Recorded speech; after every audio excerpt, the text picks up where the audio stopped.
Good evening, ladies and gentlemen. Welcome to Oconomowoc High School for some Classic A football action. Tonight's matchup features the Mukwonago Indians and the Oconomowoc Raccoons. Mukwonago 2-1 on the season. Let's get these teams' stats pulled up while we're at it as we go through here early on. Excited to be with you guys here tonight. First Classic A game of the year for us. They come and go nowadays.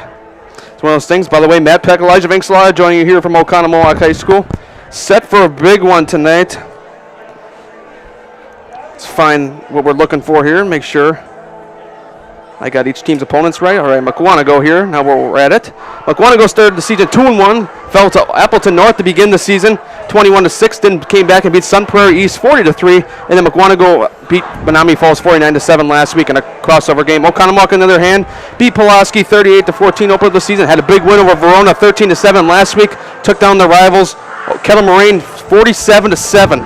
So Oconomowoc, crazy stat here, but they've never beat Mukwonago since joining the Classic A Conference, and they look to do so tonight for the first time. Looks to me that Oconomowoc will kick off to begin this game.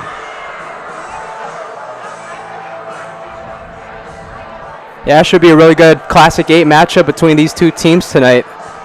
Yeah, I'm excited for this one. Excited to finally get out here in the conference, the SEC conference of WIAA football, like the college SEC conference. You got me at first. I'm like, yeah. What do Franklin Oak Creek have to do with this? No. So, Devin Peoria deep for Mukwonago.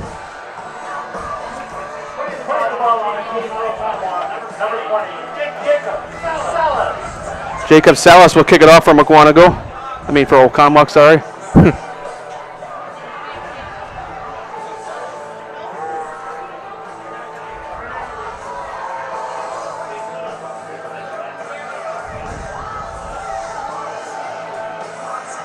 Looks like the kicker has gloves on, too. I think he's like an actual positional player, too. Yeah, according to I think he is a linebacker, A.J. Sarvello.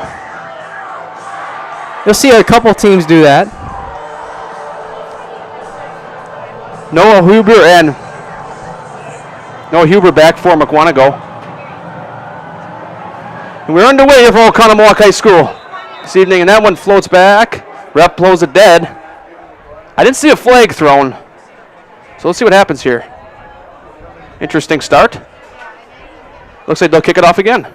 Was somebody not ready? That's an interesting one. That was a beautiful kick, too, to start the game.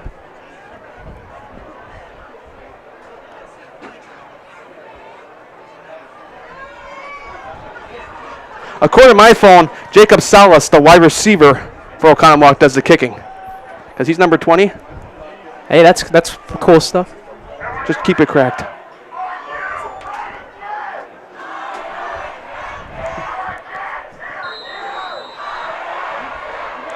So now we're for sure going to kick it off this time. Are you sure? Yeah, you're right. Ball is kicked away. Will be taken from the 10, across the 15 to the 20, to the 25, to the 30, taken down. Bringing out was Noah Hubner for Mukwonago.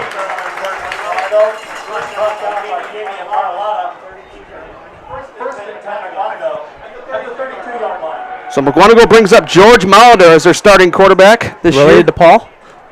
345 passing yards on the season, 3 touchdowns, 3 interceptions.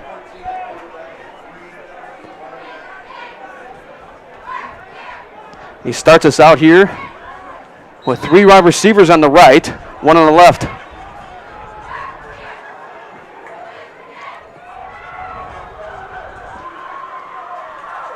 Maurer gets a snap, hands it off to the right side, cutting outside, and looking around and taken down about a gain of 2 or 3.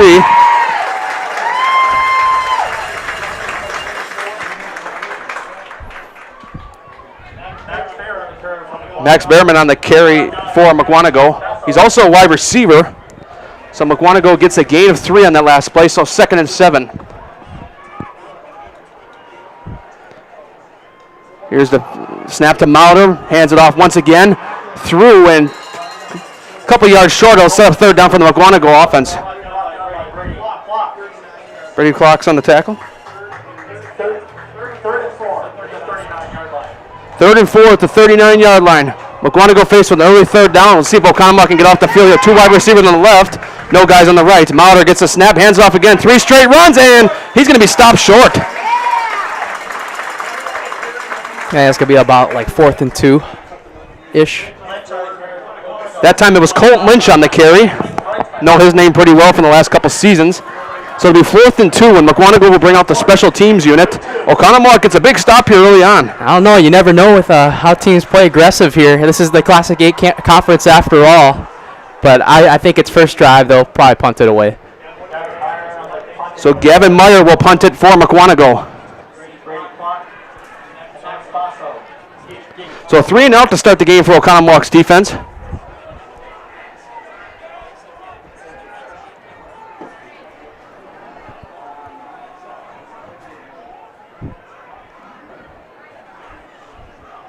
So waiting the snap here.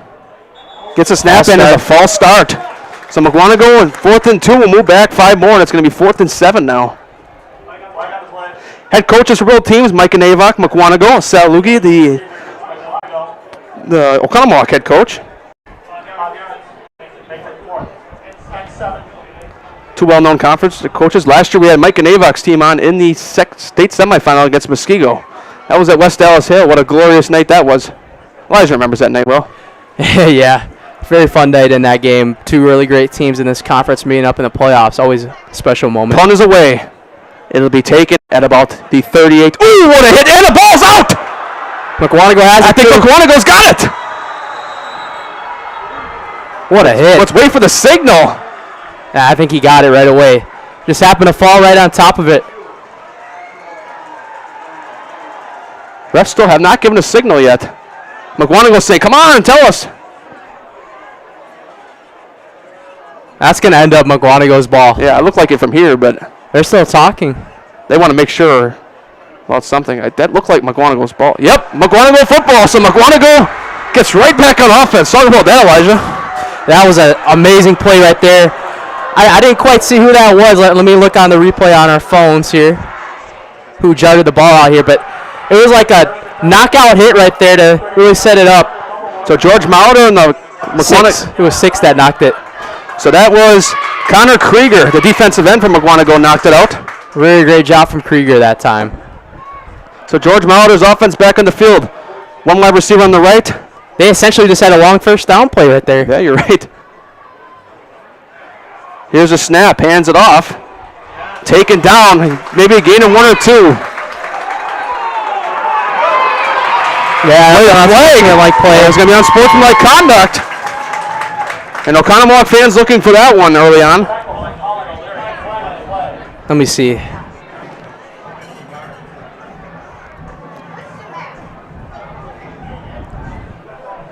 Just lose 13 on Mukwonago.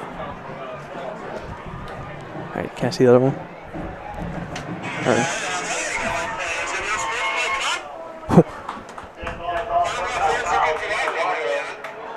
Max Bayman that time, a little bit too intense. Well, that's going to move him back far. Yeah. Like really far back. That's going to set up like a first and at least 25, Matt Peck. Almost puts first and 250. Oh, that would have been impossible.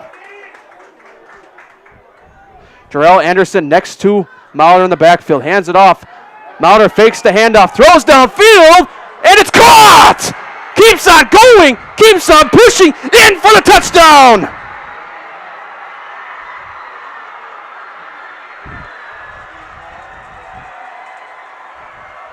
That looks like number 85, Luca Test, the tight end.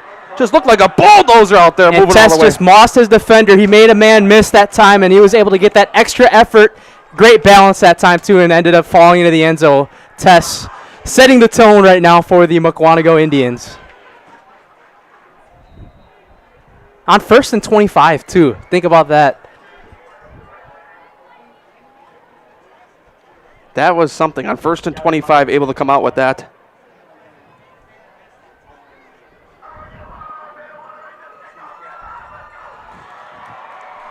So Gavin Meyer will attempt the extra point now for Mukwonago.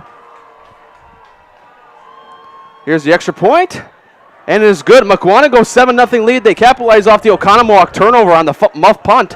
So 7-0. Mukwonago will be back after this on Zaleski Sports.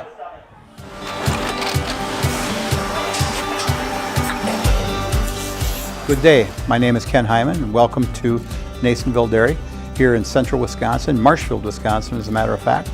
We make a lot of different cheeses. We make cheddar, Colby, Monterey, Farmer's Cheese, Pizza Cheese, Quesa Blanca, Quesa de Fure, Seco, Parm, Romano, Asiago, Fontina, Feta Caseri, Caflatiri, Cafla Graviera, 20 different flavors of Monterey, as well as making Edam, Gouda, and Munster. And the cheese be with you.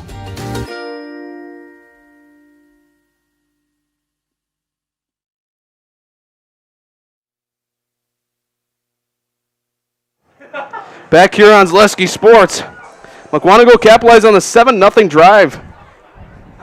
They capitalized on the muff punt and able to go down and score.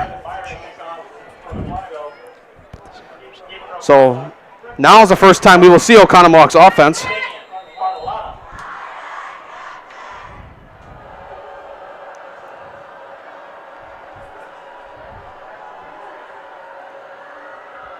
Kick is away from Meyer. It'll be taken at about, nope, go out of bounds, and there's the flag.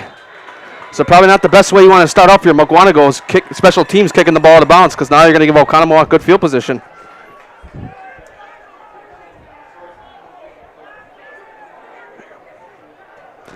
So this will be the first time we'll see Austin Munzel tonight, junior quarterback for Oconomowoc. We saw him last year in the playoffs on Zaleski Sports when they took on Racine Cases the last time the Raccoons were on the network.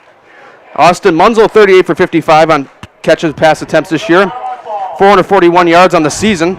The leading rusher for Oconomowoc is Alex Serafine, and the leading receiver would be Brady Kintop.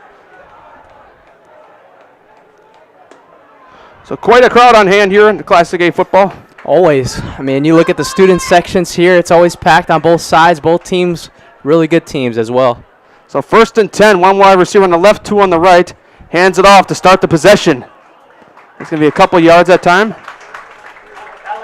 It's Alex Serafin, the main running back for this Oconomowoc team. And go get 4 on the play. 2nd down and 6 coming up for them.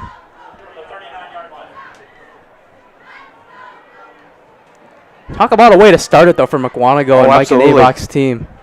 Setting the tone out and making Oconomowoc pay off of miscues off of the muff punt, and first play after that, and after the penalty as well, getting a big touchdown out of it. Two wide receivers on the left, one on the right. Munzel gets a snap here on 2nd and 6. Hands it off to the right side. Cutting back now is Serafin, taken down right about the middle, right about 39, 38, 40-yard line right there. Able to move around. That was a pretty good move that time by Serafin. Try to cut himself back. He gained a couple more yards cutting back. Big 3rd down coming up here. Oconomowoc going to have to try to get something here. So 3rd and 4 for this Oconomowoc offense. Munzel sets up with one wide receiver on the left, two on the right. Serafin once again next to him in the backfield. Oh, and yeah, a false move, start. and it's going to be a false start. Elijah called it. Well, one. Saw it right away. 13. A little cha-cha from Reed Gulke.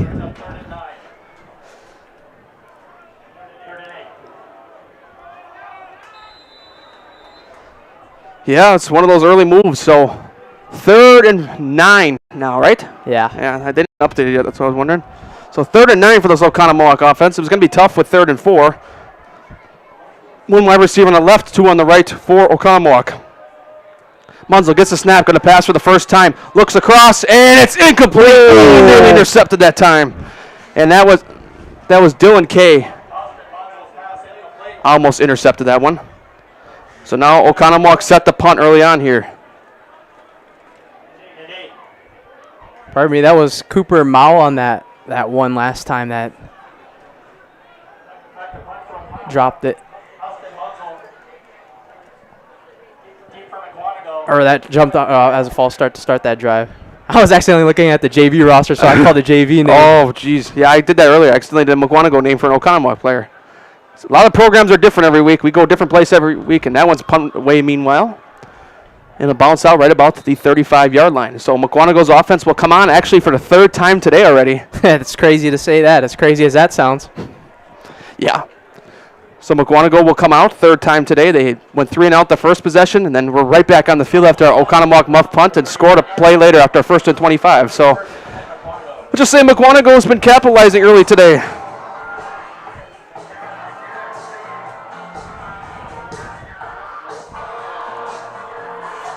I mean, you look at how like Mukwonago's responded though. After their Week 1 loss to Appleton North, it's just been unbelievable, Matt Peck. Yeah. Just the way they've been able to regroup with each other. That's how you know they're a Classic 8 team. They're never gonna back down even when they lose games, because this is a conference where good teams lose too. 2 wide receivers on the right, none on the left. Mauder motions 1 guy back. Handoff here up the middle, and spinning around and gets past the first down marker. That's Colton Lynch that time. Colton Lynch has been a beast out there. We saw him last year, like I mentioned, in that state semifinal game against their rival, Muskego Warriors. So it's always quite a matchup when those two go together. Why am I saying that? Any Classic 8 matchup is always quite a matchup. How about that? The Classic 8 has really good running backs. We'll leave it at that. We have FVA and Classic 8 on tonight on Zaleski Sports. What a night. And that one's going to be met at the line of scrimmage. That nice play on the Oconomowoc defense that time. And Oconomowoc as well. Sal Lugie, their head coach, I mean, they were the conference champions last year, right? Then the tiebreaker, was it? Yeah, Lynch on the carry. But believe it or not, since Oconomowoc has entered the Classic 8 conference in 2017, did my research, they have not beat Mukwonago yet. Wow. So this would be history if they could do it here. Yeah. Here's a snap. Handoff again to Lynch. Lynch cutting. Flag. Close, and there's a flag meanwhile during that play. Lynch on the carry. Flag on the play. So it'll be a flag. It'll be holding against the Indians of Mukwonago.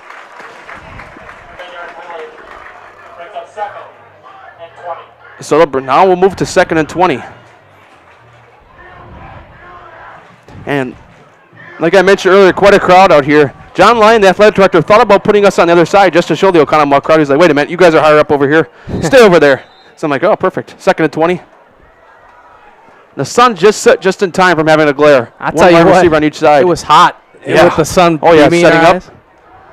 Mauler passes, and looks like it's going to be hauled in. Nice catch right there, but quite a tackle that time from Oconomowoc. We got one of the rare summer days left here. To Matt Hurd was the reception on that one. Ross Bryheim on the tackle for Oconomowoc. So it'll be 3rd and 16 now. Mulder can sling the ball too, like we saw earlier. So yeah. he's not gonna be going shy. to go back to pass. Rolling to the left now. Just tosses it safely to the left side. Taken down. That time by number 11, Chase Gaspardik. And the reception was caught by Matthew Hurd that time. So it'll be 4th down for Mukwonago.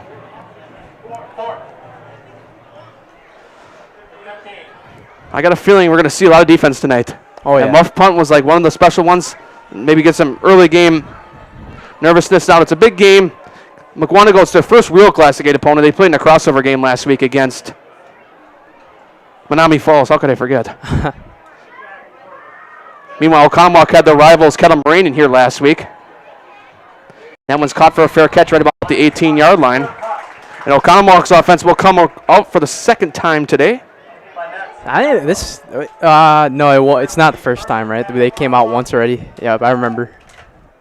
Yep, they came out once earlier. For a second there, I had to think again if they didn't come out yet.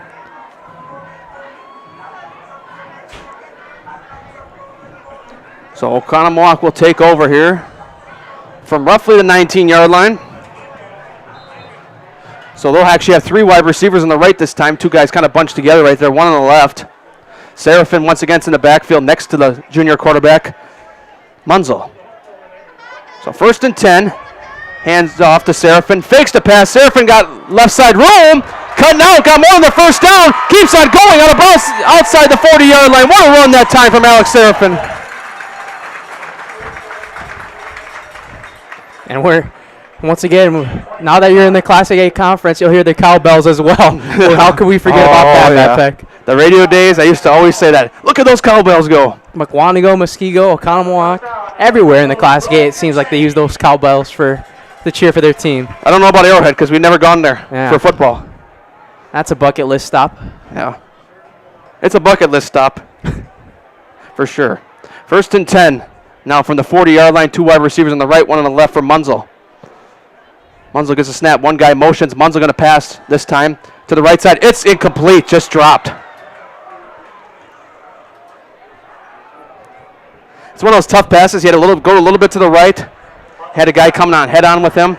So now it'll be 2nd and 10. It's intended for Griffin Rohde that time. So 2nd and 10. Griffin Rohde on the intended that time, like Elijah just said. 1 wide receiver set up on each side. 2 guys next to Munzel now in the backfield. 2nd and 10 from the 40-yard line of their own. Munzel gets a snap, fakes the handoff across the middle. It's caught, 1st down into Mukwonago territory.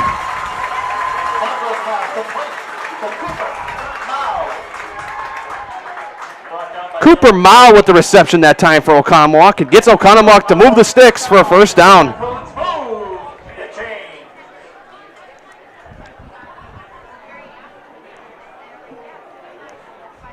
So 2 wide receivers on the left. Seraphin, the lone guy in the backfield once again. Behind Munzel this time. 2 guys actually now in the backfield. Munzel now moves to under center. Munzel gets a snap, hands it off to Seraphin. Seraphin met. Gains about 1 or 2 on that play. I think he maybe even got a little extra effort there and maybe got 2 to 3 more yards on the play.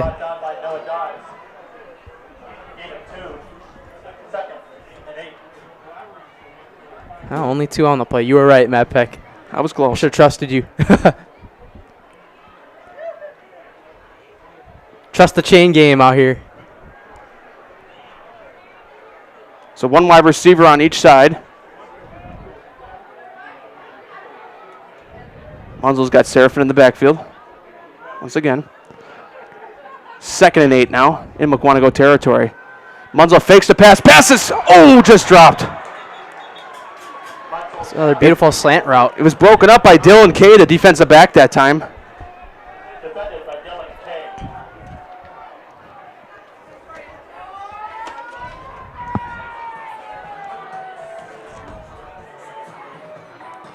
So now it'll be a 3rd and 8 for the Oconomowoc. Austin Munzel, the junior quarterback for Oconomowoc. He's looked pretty good so far. I mean, he hasn't made too many big mistakes so far. He's been able to sling the ball where he wants it. Just a couple of good defenders for Mukwonago on defense. 2 wide receivers on the left now. Munzel going to pass here on the 3rd down. Rolling across the middle. Caught! Complete to the 30-yard line. And beautiful once again that time. Who's that? Looks to Brady Kintop. Looked like he ran a little bit of a curl route that time, and he really just found the open seam, right? I mean, there was 2 Mukwonago defensive guys on the left and right, and they really just found him right there. So 1st and 10 now. Another beautiful ball from Munzel. So 2 wide receivers on the left. This time, Oconomowoc seems to be going with the same motion all across down the field here. Munzel gets the snap, hands it off this time, right side. Seraphin that time keeps trying to push to the line, but Mukwonago brings it back to the line of scrimmage. He might have got 1 or 2 on that play.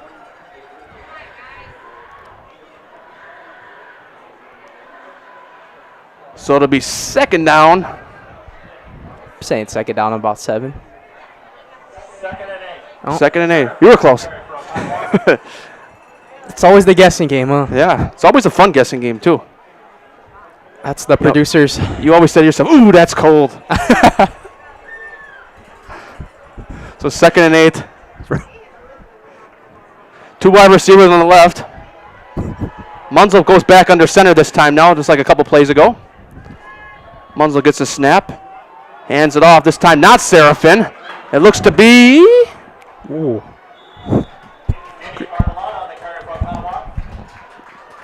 Let's make sure I get the name right here. I think it was Damian Lillard? Okay. Just kidding. Damian Bartolotta. How could I forget that name? Bartolotta. That's They own a lot of restaurants in Milwaukee area. 27-yard line. Third and 6. It wasn't I couldn't pronounce his name. It's just I couldn't find it. 3rd and 6. So they've been using Damian Bartolotta and Alex Serafin a lot in the backfield from Oconomowoc to start this game out. So 3 wide receivers on the left, 1 on the right. Munzel back to the normal position. Okconamok looking to go in here, punch it in. Still got plenty to go, but looking to get closer. Munzel keeps it himself. He's going to take it himself and take it down. It's 9 that time on the sack. So that's Evan Ginish on the sack, the linebacker from Mukwonago. Austin Munzel on the keeper. And believe it or not, Matt Peck, he got a yard out of that still. So technically not a sack, a 1-yard rush for you stat keepers. No, I think they're going to go for it here, though. Oh, yeah, 4th down. I don't. Yeah, I would. Their kicker's a linebacker, too, so, I mean, they don't want to risk. I mean, they could try, but. Plus, I wouldn't punt it from there. So big 4th down. 4th and 5 here. Let's see what Munzel and the offense can do for Oconomowoc here. 3 wide receivers on the left, 2 guys on the right. See if you can find that right man here like he's been doing all game so far. Munzel. And we got a flag. It's going to be a false start. Ooh, that's a big one, too. And Coach Sal Lugie didn't like that. I wonder if the play clock was falling down, too, though. Yeah, he might have been. Starting against Oconomowoc. Because just think about that. Now it goes from 4th and 5 to 4th and 10. Now Oconomowoc might rethink things. Let's just see what they can. Let's see what they do here. It'll be interesting. Just say it that way.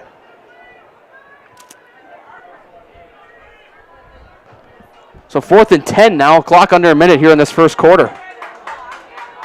And still going for it here, too. That would have made it an even longer field goal if they wanted to try that. Now let's see if Munzel could cook up a big play here. Munzel gets the snap. 4th and 10. Got pressure coming. Munzel goes downfield. The home run ball and incomplete. Thought he had him for a moment. Looked like he was starting to break free there for a moment.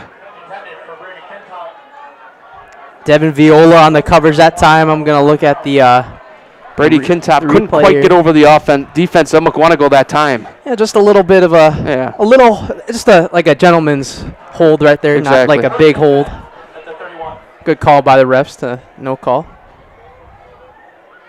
All right, so Mukwonago will take over here with 39 seconds left here in the first quarter.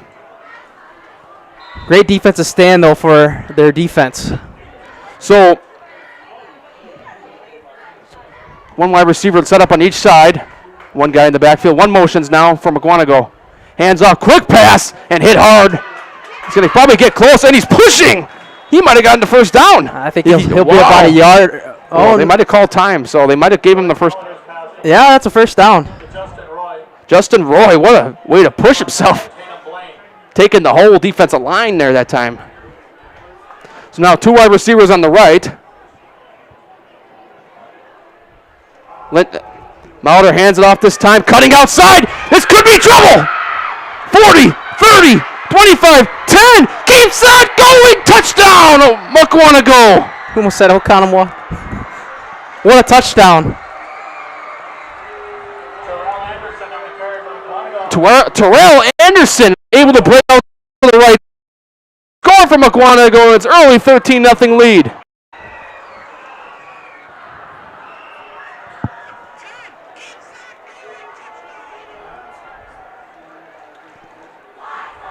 Ooh.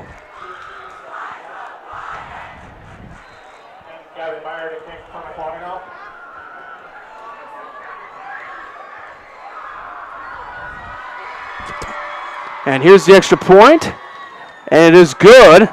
14-0 lead for Mukwonago. Impressive start for them here in the first quarter. Let's move to a game break here. We'll be after this on Zaleski Sports back. Get more sales, more customers, more employees, more community support. Let Zaleski Sports help you today. Our advertising rates are less than what you have in your pocket now. People just like you watching this broadcast are your next customer or team member. Plus, you'll have the satisfaction of making sure that our light continues to shine on these student athletes. Use the phone in your hand. Email us now.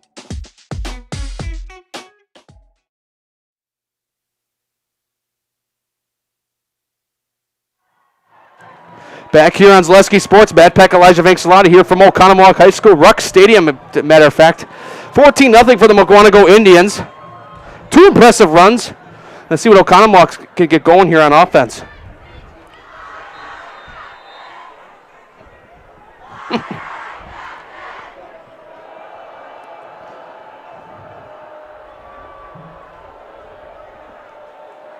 Here's the kick. It's away.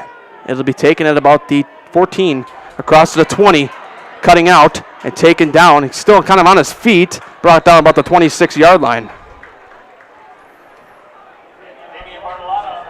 So Damian Bartolotta brings it out for Oconomowoc to the 27 officially. So Oconomowoc, this is officially their 3rd time on offense today.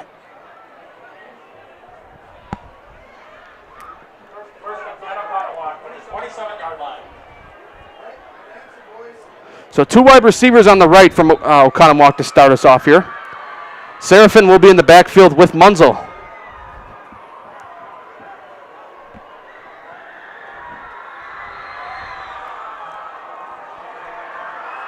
Munzel weighing the snap, 1st and 10. Whoa, gets a snap. Munzel rolls to the right now. To the right side, it is incomplete off the hands of Griffin Rohde. So it'll be 2nd down and 10.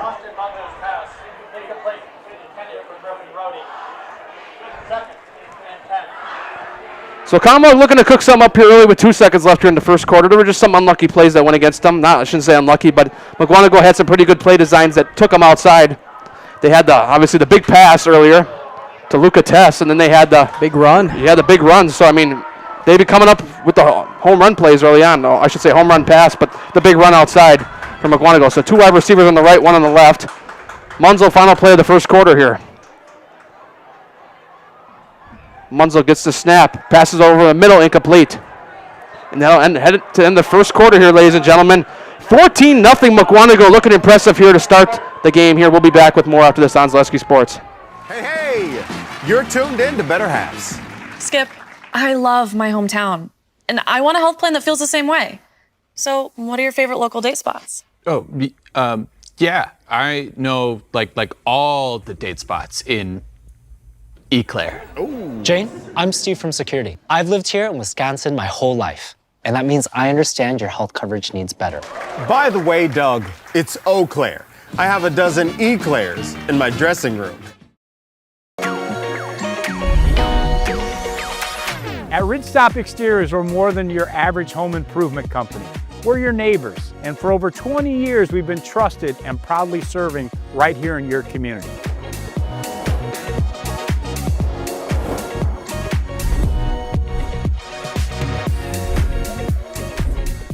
Customer service is our #1 goal. Call now for your free estimate.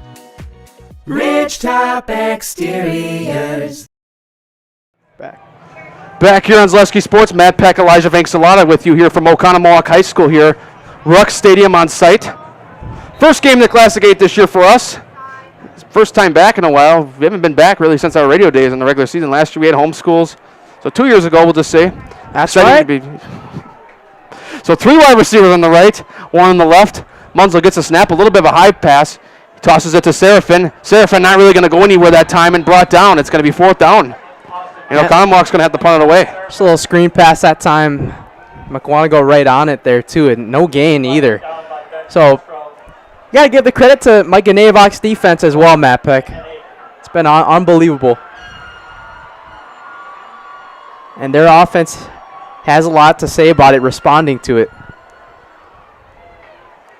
So 4th and 8 now. Oh, another high snap. It's going to be punted away, and that one's going to be taken. It's going to bounce just into Mukwonago's own territory. But Mukwonago will start out with pretty good field position on their own side of the field here. Mukwonago, 4th or 5th time getting the ball, but twice came up with big scores. And if they do so again, Okconamok could really be in trouble early. 7-yard line, where it will be 1st and 10 Mukwonago.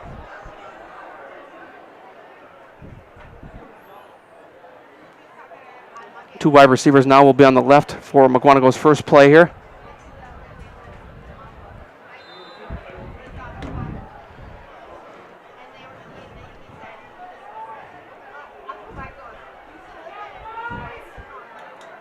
Gets the snap. Hands it off that time. It looks like it's Colton Lynch. Dives forward for about 5. Colton Lynch on the carry for Mukwonago. Brought down by Tatum Blaine. Tatum Blaine brings him down that time. Let's see how much the official gain was that time. It's 4 yards on the last play. Mauler hands it off again. Left side, pushing. Looks close to the first down. Let's see if they...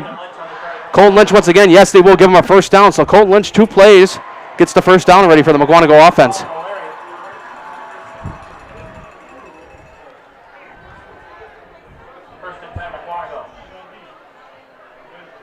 So 1 wide receiver set up on each side.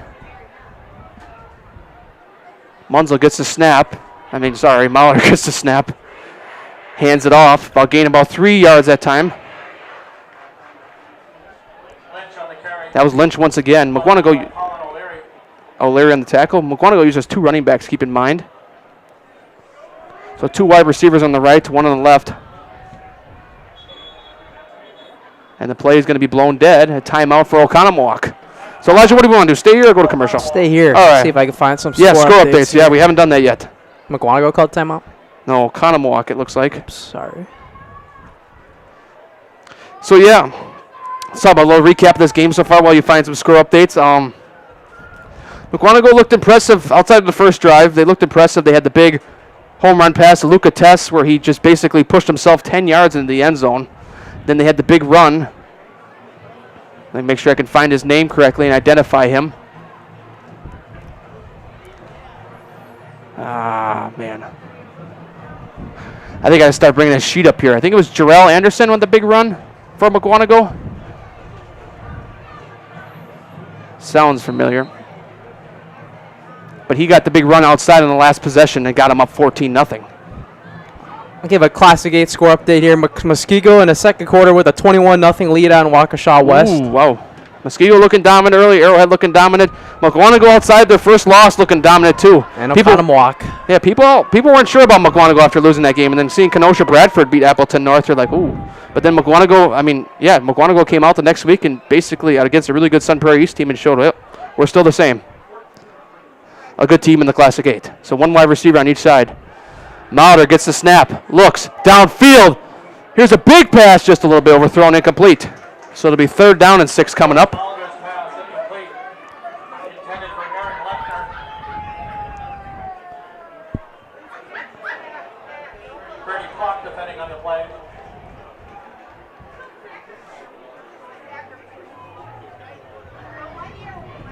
So 3rd and 6 now for this Mukwonago offense.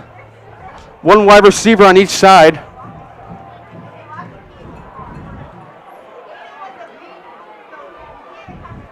Looks to me he's got Lynch in the backfield once again.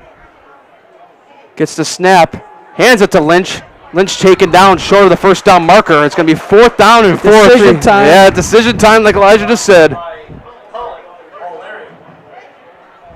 It's going to be about, I don't think he got anything there. Maybe a yard, but I think you go for it here. You're up 2. Yeah.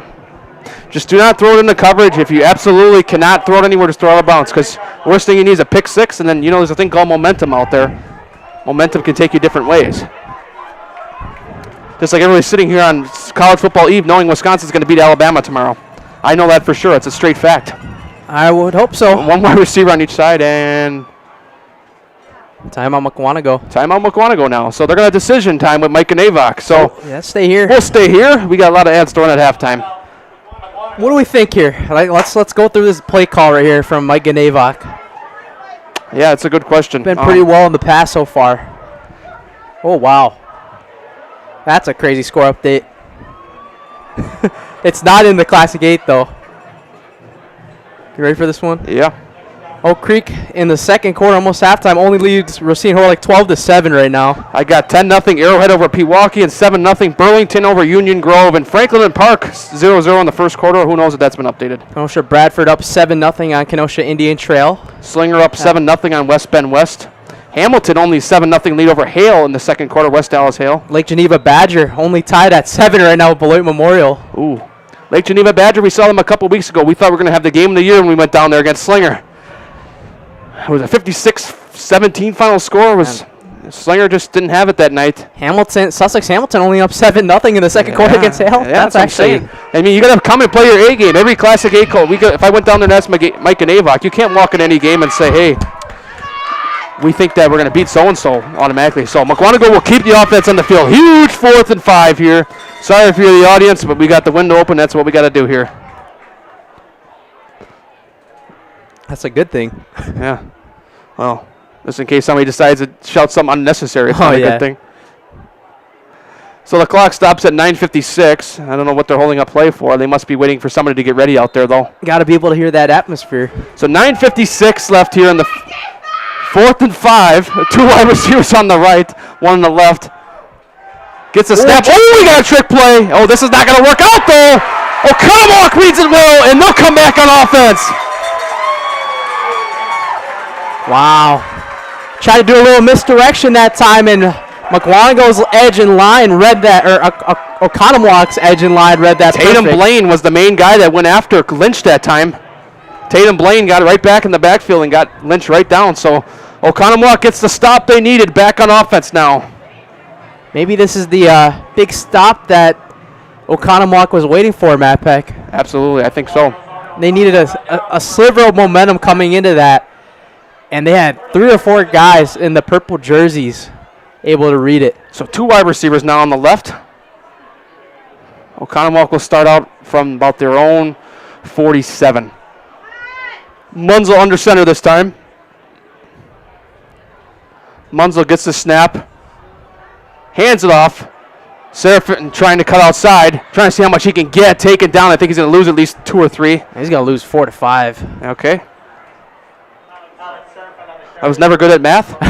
I was when I was younger, but once we figured out how to do algebra and geometry, I quit at that point. 2nd and 13 it's going to be. 2nd and 13. All right, 14. Oh, close enough. They changed it. They did a change on us. They said, nope. Nope. Zaleski said 13. We're going to make it 14. So 1 wide receiver now on each side. 2 guys, 3 guys. Nope, 2 guys in the backfield. Munzel's not under center this time. Munzel looks to pass across. Incomplete. Was he hit early? Yes, he was. They're going to throw a flag. The guy in the back did not throw it. It was the guy on the sideline that kind of threw it. Meanwhile, in between plays, let's talk about our upcoming schedule. We got Oak Creek at Franklin next week in the Southeast Conference, and the week after, TBD. Well, still TBD. Yeah, it's still TBD, but one AD has us as a placeholder right now. We'll reveal that when we can. We'll just see who's all where that week. So pass interference officially on Mukwonago. Our schedule is pretty much TBD the next couple weeks here. Yeah, after Oak Creek Franklin next week. I mean, it's one of those things where you want to try to get the best teams out at the end because, we tried to pick the best games, but not saying anything's happened yet tonight. But outside of tonight, outside of week 1, we've had some lopsided games.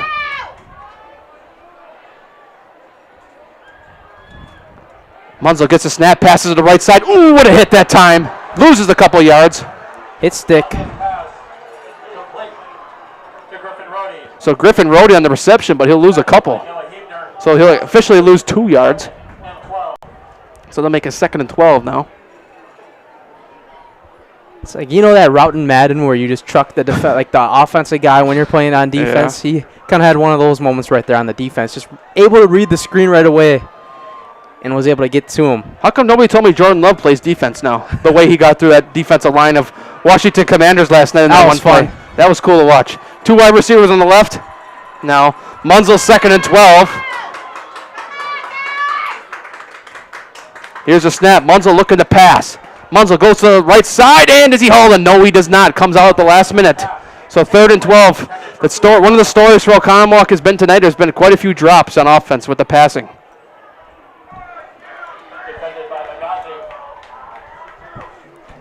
So 3rd and 12 now.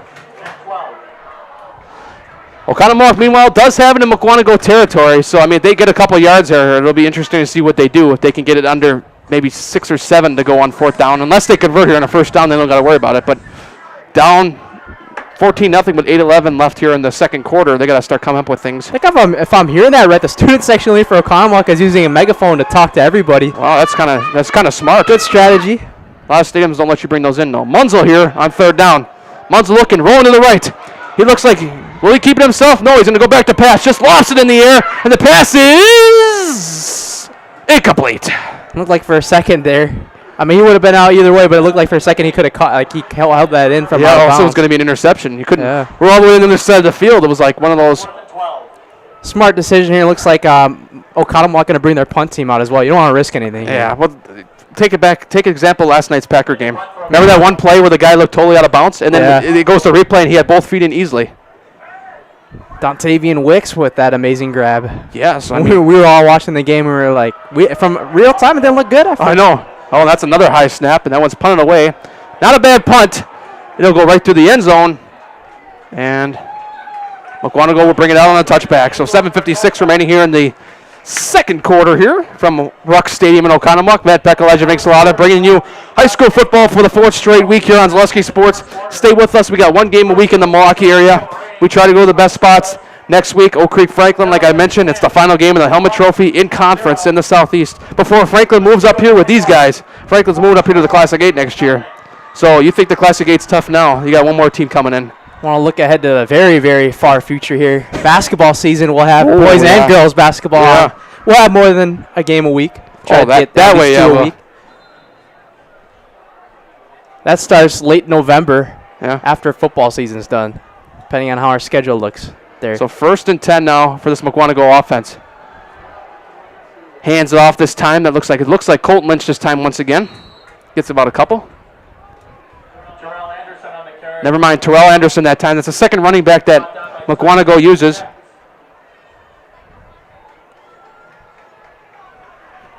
So Terrell Anderson's the one that had that big run last time for the touchdown. The last touchdown Mukwonago had today. So one wide receiver only out for Oconomowoc. For Mukwonago, sorry. And that's going to be Terrell Anderson once again trying to push. So they're using Terrell Anderson a lot on this possession. Convinced in the past they used a lot of Colton Lynch. I think he's going to get about 2. Maybe 1. So 3rd and 7 now. Oconomowoc could really use a stop here on defense. 2 wide receivers on the left now. 3 actually from Mukwonago. 1 on the right. One guy motions back. Mauder pitches it this time. Cutting through to the left and taken down just short. Good pitch and smart play that time for Mukwonago. And there's a player down. So there's an injured raccoon on the field. They'll send the trainer out here.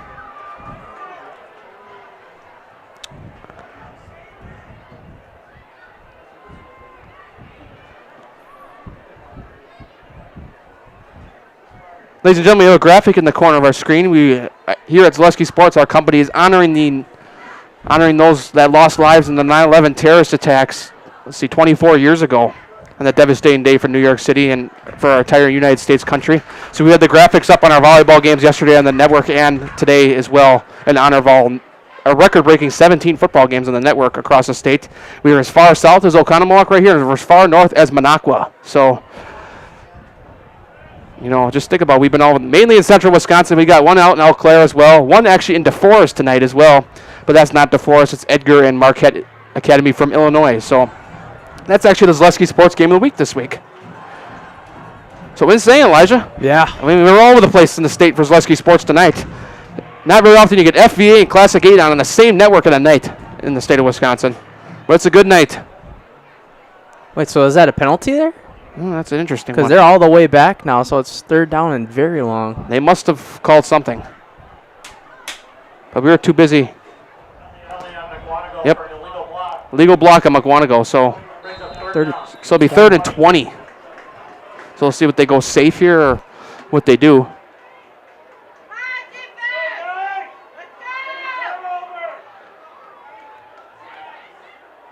Mauder gets a snap. They'll just do a safe play that time. Looks like Jarrell Anderson. He gets a couple. So Tatum Blaine brings him down. He's had a couple big tackles tonight for this Oconomowoc defense.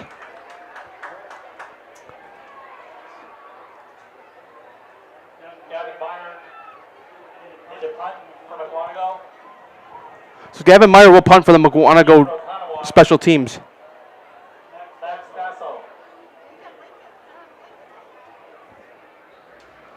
So Oconomowoc getting a chance to redeem themselves here on this possession, getting the ball back here. They made some nice stops on defense since that Jarrell Anderson long touchdown run. And that one's going to be punted. It's going to be taken and bounces. Well, it's going to bounce further back than Oconomowoc one, and they could at least took it 20 yards closer. They'll roll all the way back to almost the 20. What a kick that time from Mukwonago. So with 5:37 left, we're still here on Zaleski Sports. Recap, 14-0 Mukwonago leads here. Let's talk about this once. It's just been one of those games where Oconomowoc, once they can get something going on offense, they might be able to brew a little bit. They've been able to get the stops on defense. But let's just see what they can do here on offense. It's one of those games, you know. Obviously, like I mentioned before, they have not beat Mukwonago since joining the Classic 8 in 2017. There used to be a conference called the Wisconsin River or something. It used to be Watertown, Oconomowoc, Beaver Dam. It's kind of like around this stretch, and Oconomowoc was part of that conference, a football-only conference, I think. History fact of the day, Matt. Yeah, I don't know what the conference was called. I was just looking up the last time these two beat each other. I should say Okconamok beat Mukwonago. Now, meanwhile, that's a handoff on the first play to Seraphin.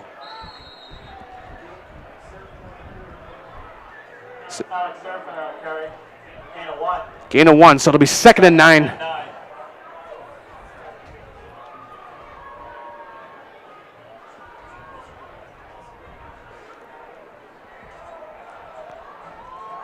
So 2nd and 9 now, 14-0 lead for the Mukwonago Indians.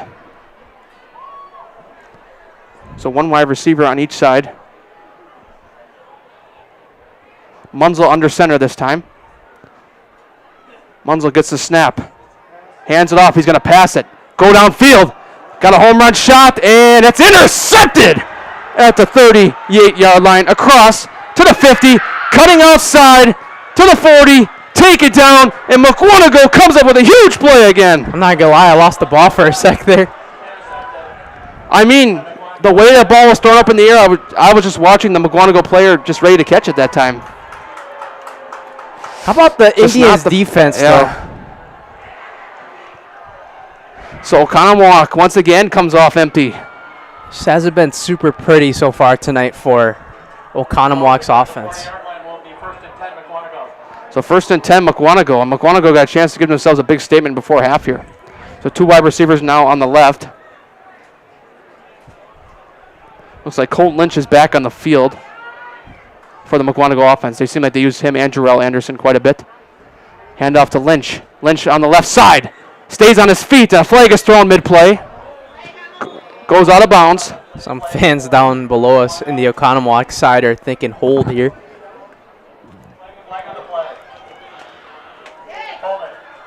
Yep. So they'll be holding on Mukwonago.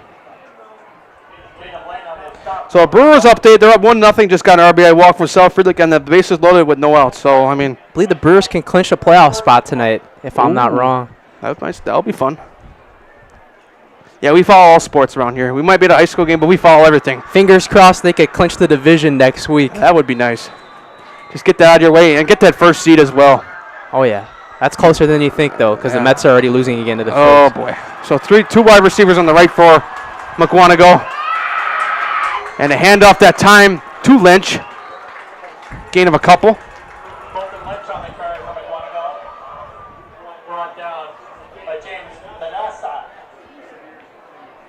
Madassa on the tackle. So it'll be about 2nd and, 17, 18? Only got a couple that time. And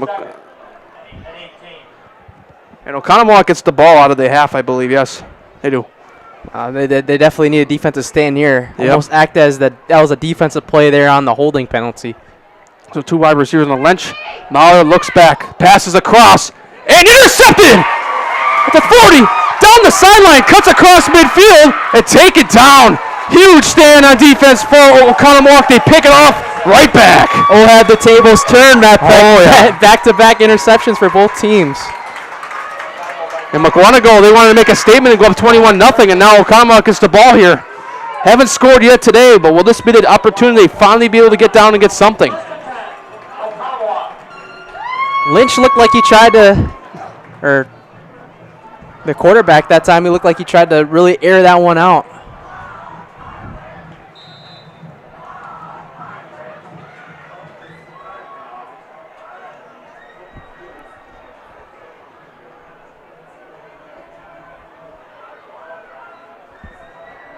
So it looks like that was number 4, Brady Plock on the interception. It was close. A lot of guys over there. Munzel, meanwhile, on the first pass. Ooh, what a tackle.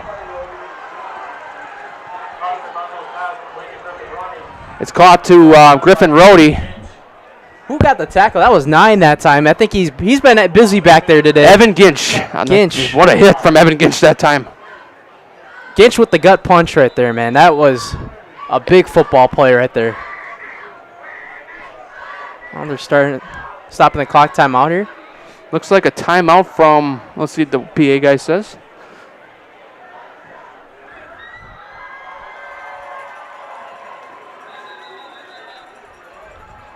Nobody? It's got to be on somebody. I didn't know you could just call timeout to call timeout. You don't charge it. It's got to be Oconomowoc, you think, because they're the ones heading to their sideline to talk real quick. But we never got official word. So that's interesting.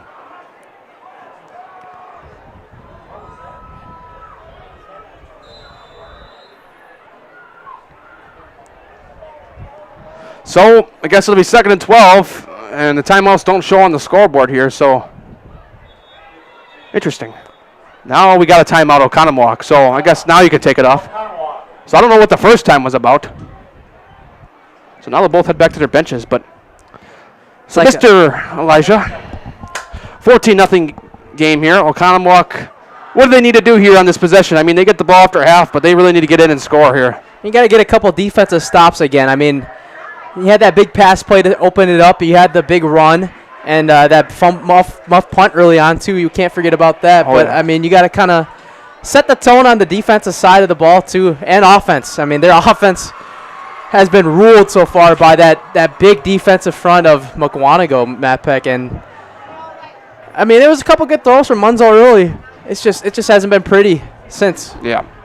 But that's why we play 2 halves of football right here. Oconomowoc, obviously a very good team, 3-0. They beat a really good Verona team week 2, they beat Pulaski week 1 from the Green Bay area. And you keep in mind, both teams are going to have a lot of time to adjust, too, at half. Yeah. Sal Lugie, Mike and Avog, both coaches are going to definitely give a big message. 2 wide receivers and the one right on the left. Looks like it's going to be Seraphin that time. Taken down, gets back to the line of scrimmage, and it'll probably be about 3rd and 10. Ladies and gentlemen, at the half, we'll give you some score updates, our upcoming schedule, even though there's not much on the upcoming schedule. Still a lot of TBDs, but we'll do our best. You probably heard it a lot tonight, but, got to keep our guys updated. Yeah, got to keep our friends up there. Refs are starting to realize this. So there's people that know we do this around the area. So that's why we tell everybody where we're going to be every week. But we 100% know for sure next week we're at Franklin for Oak Creek versus Franklin in the final Helmet Bowl game in the SEC Conference, as Franklin will see these guys next year, these 2 teams. Yes. So Classic 8 fans watching tonight, get ready for the Franklin Sabres. Yeah, exactly. Oh. Now got another timeout for Oconomowoc. So they're down to their final timeout of the half. Timeout Oconomowoc, 3rd and final timeout. So, we'll sit here and just talk about 3rd and 11. They get reasonable yardage on this play, I think they got to go for it. So say you get about 5-6 yards on the play, I think you go for it if you're Sal Lugie's offense, because you're in that situation where Mukwonago's played a really tough defense tonight. If you can convert 3rd and 11, it's great. That's exactly what Oconomowoc needs. But I think you personally got to go for it if you get reasonable yardage here. Now, if you stay at about, the ball's at about 45 from here, about 46. So if you stay about there, I think you probably have to punt it away just to avoid Mukwonago coming down in 2:25 and 2 timeouts. But it's one of those things where, that's why I'm not a head football coach. And I don't think I ever will be. So 3 wide receivers on the right, 2 on the left. Munzel with nobody in the backfield. It's been a while since we've seen that. Munzel, 3rd and 11, gets a snap here, looking to pass, rolling to the right, got a man behind him. Munzel's going to keep it himself, goes, and he's close to the first down, but still about 2 or 3 yards out at least. Now Salugi, another big decision time here. Made it to 4th and short. I think you go. You got to go here, I think, in my Even though opinion. you get the ball at half? 4th and 3, I think you got to go. Because you get this to 14-7 by half, you really got yourselves in a good spot. If they don't get it here, though, I mean, yeah, that's a they got to take a lot. I think you got to take a lot of clock off here then, just to be safe about it. Yeah, so 4th and 3, they'll keep the offense on the field. And the clock's continuing to roll, too, so this is So one wide receiver on each side, 2 guys next to Munzel in the backfield. Munzel gets the snap, hands it to Seraphin, and he's met! Mukwonago comes up with the stop on defense. Yeah, I'm not a big fan of that play right there, Matt Peck. Just a little running back base that time, going to the right side. Yep. You should have run. I mean, you got to try to pass the ball right there and try to air it out and see what you got. Munzel hasn't been terribly bad, but now you're giving Mukwonago some pretty decent field position here too. I mean, they're at their own 40 now. They're gonna have a lot of room to work with now. MLB score update: Brewers lead 4-0. Woo. Oh. Hey, they had bases loaded, no outs. I'm thinking you cannot just stay with 1 run. So clock stays at 1:38. Now Mukwonago with a chance to do something here once again. 2 wide receivers on the left. Mauder gets the snap, hands it off to Jarrell Anderson that time. Anderson on the carry for Mukwonago. Brought down by Colin O'Leary. So it'll be about 2nd and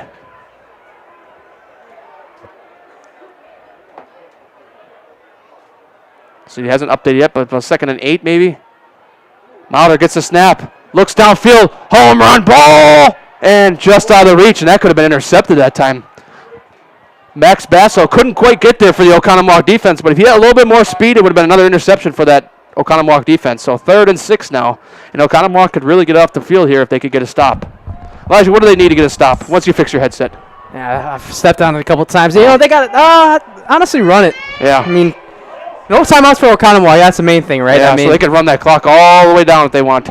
If they run it here and got that clock moving. So I mean, the best part about it is Oconomowoc gets the ball at half. Hands it off.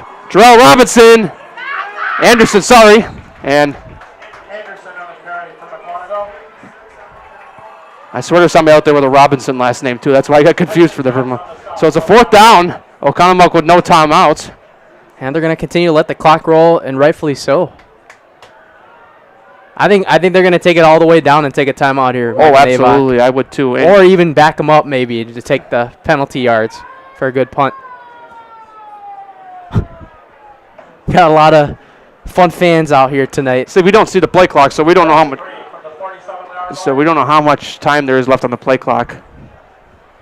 So we're under about 30 seconds now. Oh, it's running out very far down. Yeah, so I mean, there's no way they could run it out all the way. Where's it going to stop?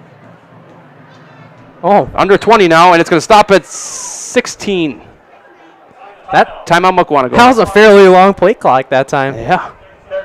So now Oconomowoc basically needs a big run back, maybe to score, or else just get themselves in a good spot to be able to pass the ball a couple times. So they're going to need some magic to go their way here on the special teams. I mean, you punt it here, you'll get it down to, at the very most, I mean, at the very least, 8-7 seconds. Yeah. Maybe even down to like 5 seconds, right? I mean, it depends on how the punt looks, but I still think you punt it here just to kill more time. I think so, too. Because, I mean, if you don't get the first down here, you're going to give, I mean, it would be a desperation heave from Munzel on offense, but I don't think there's going to be too much action here unless given there's a big punt return touchdown here. Yeah, that's what I'm saying. So basically what I just said was, you know, you got to get that big run back on the punt return. And it looks like they are going to punt, so Mukwonago gives it a go, and they'll punt it away. On that Basso deep for Oconomowoc.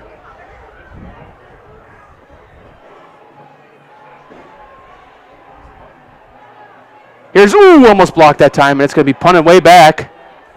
It's going to roll, and it's going to take time off, and goes out of bounds with 8 seconds remaining in the half. So I think you take the knee. I think so too. Before Too much, not enough room. Yeah.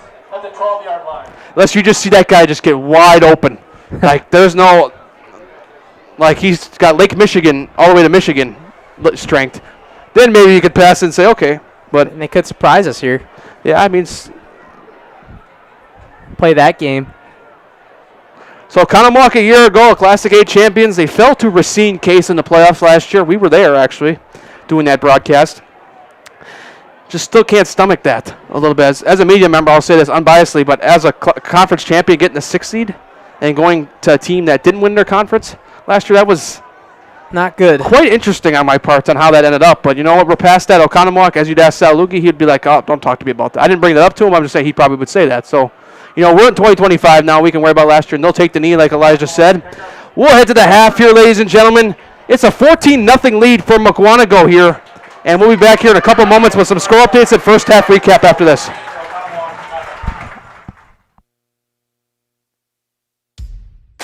Hey, Fleet Farm fans, you asked, we listened. You wanted lower prices? You got them. In-store, online. We drop prices everywhere. Lower prices on summer favorites like Liquid Pool Shock, Griller's Gold Barbecue Pellets, and Airhead Towables. Lower prices on big name pet care like Purina Tidy Cats. Lower prices on Valvoline motor oils. All because you said so. Look for the bright green price drop signs to find new lower prices on everything you need for everyday life. Only at Fleet Farm. Get more sales, more customers, more employees, more community support. Let Zaleski Sports help you today. Our advertising rates are less than what you have in your pocket now. People just like you watching this broadcast are your next customer or team member. Plus, you'll have the satisfaction of making sure that our light continues to shine on these student athletes. Use the phone in your hand. Email us now. ZaleskiSports.com has leveled up. Go to ZaleskiSports.com and choose your favorite schools for easy navigation. From the homepage, choose your school to see team records, upcoming schedules, and past results. Use the video icon to launch the next broadcast. Use the arrow icon to watch any previous broadcast. See the full weekly schedule too. Level up at ZaleskiSports.com.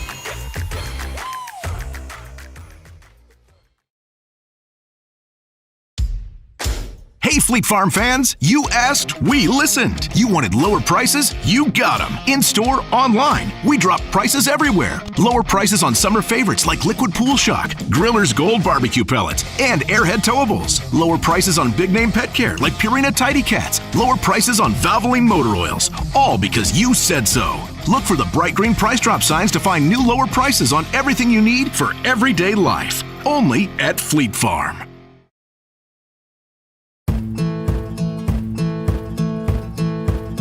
From humble beginnings in 1904, the Wheatrick family has grown Grassland Dairy Products into one of the largest processors of butter in the nation.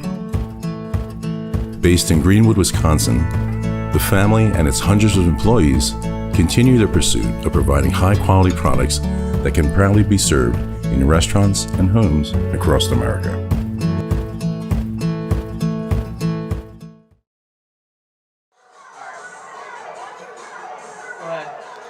Back here on Zaleski Sports here at the half. Score updates coming your way here, ladies and gentlemen, while we're at it. 14-0 Mukwonago Okconamok here. Obviously, we know that score. Right in front of you.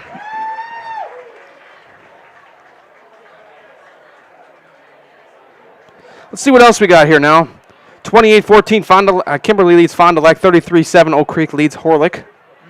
26-0, Pewaukee leads Arrowhead. Arrowhead leads Pewaukee 26-0. I didn't mean to just get some of you scared there for a moment. 35-0, Muskego leads Waukesha West. Elijah just showed me one. Brookfield Central leads Kettle Moraine 15-7. Germantown leads Brookfield East 10-3 at the half. Burlington 13-0 on Union Grove. That's a shocker. Union Grove is predicted to finish second in that Southern Lakes Conference. Burlington, maybe they're making a comeback here. Wilmot leads Waterford 7-0. Slinger up 14-7 on West Bend West. Now comes the fun part. Finding games. That's all I got for now. Let me search up some teams.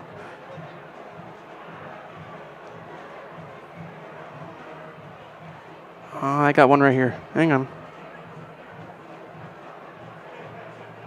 Last night action. Last night, Greenfield Hustlin' Hawks over Milwaukee Lutheran. According to Huddle, it was 50-8, but I saw it was 50-20 something. So that 50-8 score, I don't think is right. Maybe 50-22 or something like that. So actually, I'm going to give you last night's scores. I'm going to go courtesy of Bound, Wisconsin. That's where we get all our stats too for our broadcast this year. Bound's that new program that launched. I highly encourage everyone to check it out. Thursday, September 11th, final scores. West Appear over Green Bay Preble, 50-14. Oshkosh North over Menasha. That was on Zaleski Sports last night, 47-13. Grafton over Wisconsin Lutheran, 35-13. And New Berlin West over Waukesha North, 28-13. So that was last night. Right now, I don't know how much. Let's see here. You know, some of these we might just have to resort to Huddle for. So I really don't have any more screw updates. Elijah, you got any? Nope. All right, so let's head to a break, and I'll come back and recap the first half of this game and talk about our upcoming schedule.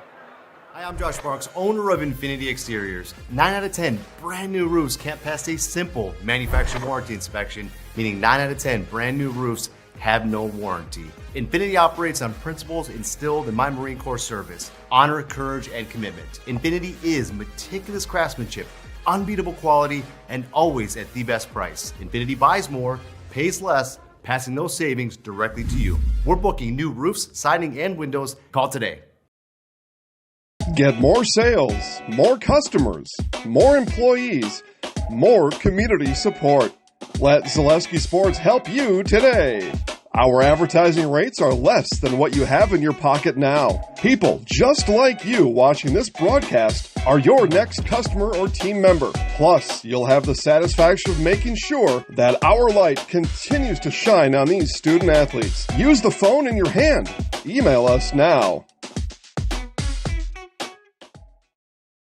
The biggest name in streaming and the biggest name in Wisconsin high school sports broadcasting are now in the same place. Download the Zaleski Sports app on Roku today for easy viewing of your favorite high school sports. Find games by season, sport, or school, then sit back and enjoy. Download the Zaleski Sports app on Roku today. We're back with Better Halves. Jane is looking for a better health plan. Jane? I need someone who'll make time for me. So, how would you two get to know me? You want time? I'll keep you on hold all night long. He sounds gross. Jane, I'm Steve from security. I won't treat you like a number. I've got award-winning service and coverage made just for you. Now that's better. Next up, networks. Get more sales, more customers, more employees, more community support. Let Zaleski Sports help you today. Our advertising rates are less than what you have in your pocket now. People just like you watching this broadcast are your next customer or team member. Plus, you'll have the satisfaction of making sure that our light continues to shine on these student athletes. Use the phone in your hand. Email us now.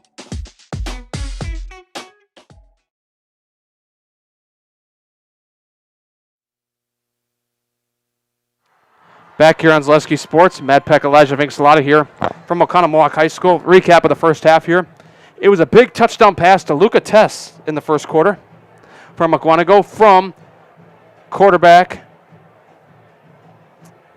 Boy, I'm losing. George Mauder, wow. That was a brain freeze there for a moment. Then it was a big running play from Jarrell Anderson. That was all in the first quarter for the Indians. So they came out early. They haven't been able to get much movement on offense, but, you know, they've been pretty good on defense. And Oconomowoc's looking for that answer on offense as well. That's kind of been the story tonight here in the first half. Upcoming schedule, like we mentioned a lot during, and we're going to keep mentioning it. Subscribe to the Zaleski Sports YouTube channel. Like I said, record-breaking 17 games on the network tonight. All the way from Oconomowoc right here, south. To the west, we go all the way out to DeForest. And to the north, we go all the way to Minocqua. So, you know, first time I think in Minocqua as well. I was just there for a vacation a couple months ago, and now Zaleski Sports is doing games way up there. Wow. Where? Minocqua. It's over 4 hours from about 4. All around the state. Yeah, we're literally all around the state tonight. I think we got a game in the northeast as well. So southwest, southeast, northwest, northeast, central. We're everywhere. We're excited to be with you here on the Milwaukee area. This is the main Milwaukee crew. Used to be with Max Preps Radio. Some of you might remember, especially the Mukwonago people and some of the Oconomowoc people. There used to be a lot of Classic 8 on there. But, it's an honor to do this job here with Zaleski Sports, being Elijah Vanxilada. One of the best approaches of our lifetime. It was one of those things where we were just doing it for fun. And we got the opportunity and we said, hey, this is really cool. So it's one of those moments where I had an opportunity to grow something in the Milwaukee area, and we're doing a pretty good job of it here. I think We're making it work in college, too. Yeah, making it work in college. We're going to bring you some more basketball this winter as well. Baseball, softball in the spring. There's more flexibility with baseball and softball, which schools we can do, because there's no schools really stream those sports. We promise we'll get boys and girls basketball. Yeah, boys and girls. More softball this year, too. I don't coach baseball anymore, so we don't have to worry about that conflict. We can pretty much do anything any day of the week. And the Pfizer event, too, that's still going to Yeah, Pfizer event. Oconomowoc people, you probably remember playing in that a couple years ago. Not a couple, what am I saying, a couple years ago. That was just last year. So, it's always interesting. So, upcoming schedule, Oak Creek at Franklin next week, the Southeast Conference Helmet Trophy game. Final game ever before Franklin moves right here with these boys to the Classic 8 Conference. And then TBD right now, but there's one placeholder if we cannot get anything else. It's not a for sure game yet, but it would be Brookfield Central at Germantown. But we're going to see how things play out and see who's rolling when we get to week 6, week 7, week 8, week 9. We're going to see who's rolling right around those times. So, anyways, we'll take another break here about 5 minutes before the half concludes, and we'll be back with the third quarter here. Probably not right away, but, we'll be back in a little bit. More after this on Zaleski Sports.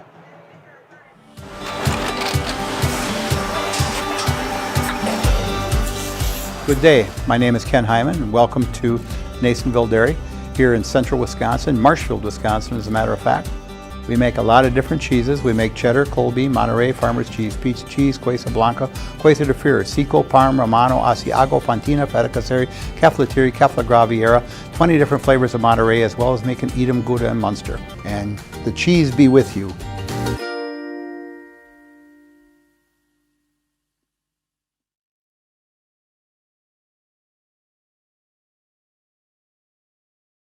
Get more sales, more customers, more employees, more community support. Let Zaleski Sports help you today.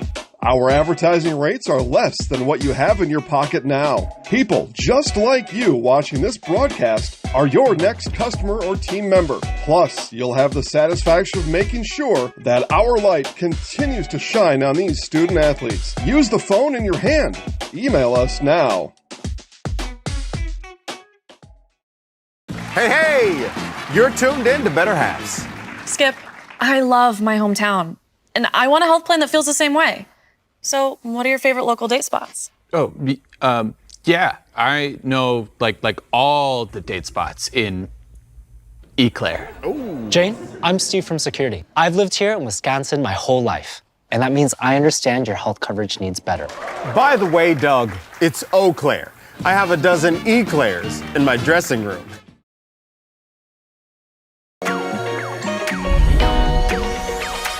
At Ridgestop Exteriors, we're more than your average home improvement company. We're your neighbors, and for over 20 years, we've been trusted and proudly serving right here in your community.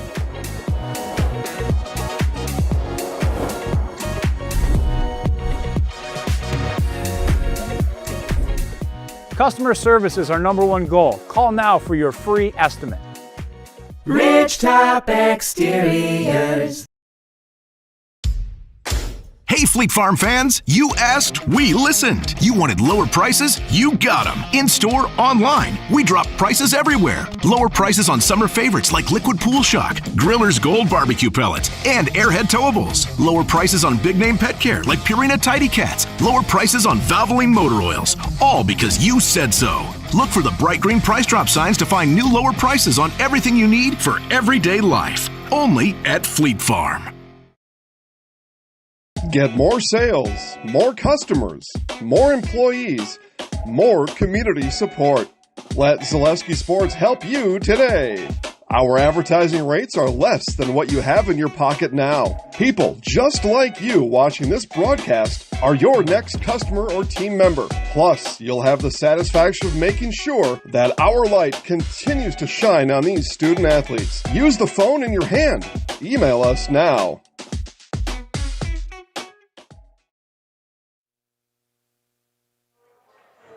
Oconomowoc just retook the field here at Ruck Stadium here. Here we are at the half. Matt Peck, Elijah Vincelata once again. Coming to you about less than 2 minutes before the second half begins. Let's see here. So let me just scroll through some Zaleski games once and see what we got score updates. I'm just sitting here. Nina and Kokona. 15-0 Nina lead over there. That's a big one up there. I hope you guys were tuning into those games too while we were at the halftime break. We got lots to offer, lots of great crew around the state. We're actually believe it or not, we are the smallest crew in the state. I shouldn't say smallest crew, but we got, the least amount. Just us two. Yeah, just us two. And in the playoffs, there's some games where, Zaleski Sports does a game of the week every week. We haven't had the game of the week yet, but I think and there's a trailer involved and everything. But we'll see. I think one of these days we might get it. Especially, might not be this year, but probably next year. Yeah, maybe next year. And we'll, Classic 8's probably one of those games where they might want to come down for. And it's kind of like a TV broadcast if we get the whole trailer. They got multiple camera angles. Got 2 sideline reporters, Jason Zaleski, Dan Ross. Yeah, so, and if we have the game of the week, you'll have us two up here. I know, unfortunately, us two again. Wish it could have been somebody else. No. We're getting better. Every year we strive to get better. We sit here and say to ourselves, me and Elijah often go back and look at our broadcasts. Sometimes we'll have technical difficulties. Sometimes we can't do. Like we were having bad Wi-Fi problems before the game tonight. It worked out. For now, it's working out. I don't want to jinx anything. I'll get in the car if it all works out well and tell you that. So I don't talk before the game ends. We've had bad experiences with that. So the halftime clock has run out. So it looks like we'll be set to begin the second half here any moment. Oh, now they're going to put 3 minutes back on. So me and Elijah Vincelata, I guess, can keep going on and on. How many ads did we play? All of them? Oh, yeah, we should just keep talking for a bit. Yeah, so then we'll play all of them. We'll keep talking then. Once again, I know we reminded you several times now, but next week we will be back at Franklin High School for Oak Creek versus Franklin. Yeah, I know. I know the Franklin people are getting tired of hearing my voice, right? It's kind of crazy how you've ended up with them every time too. I enjoy it. That's the rotation we've had. It's been definitely a fun one here. Let's get a close up here on the student section of Mukwonago. Just before we begin the second half, it's like they brought a really good crowd out tonight. Yeah, they did, and John Lyon, he was telling us, he goes, if you would have sat on our visitor side, the press box is a lot lower over there though. But keep in mind, you would have been able to see their big crowd. Oconomowoc brings out a pretty big crowd as well. So Elijah just showed us the Mukwonago student section. It's like they got a little jungle theme going on here. They had the flashlights going too. So Mukwonago 2-1. 1-0 technically in the conference. Okconamok 1-0 as well. Mukwonago looking to go 2-0. Here they press, especially on defense. They had a couple of good offensive drives, but their defense has been the story early on. I don't want to say sellout tonight, but like close. Yeah, Mukwonago's got some empty sides, but if you think about it, it's a big stadium here. Yeah, between road construction, which is everywhere in the state of Wisconsin, to Friday night plans, people go to the Brewer game or something. That's why we got Zaleski Sports at certain games. You can't make it to every game. You understand that. Even when I was in high school and Elijah was in high school, I once went to a Brewer game instead of a high school game. Did I get shamed? No. It happens. I remember that. Yeah, so Aaron Judge and the Yankees were in town. You couldn't miss that. Back then when they used to do the every other year thing. Yeah.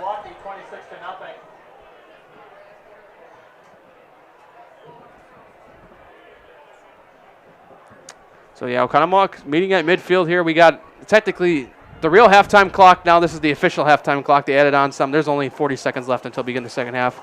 Now teams will take the side of the field.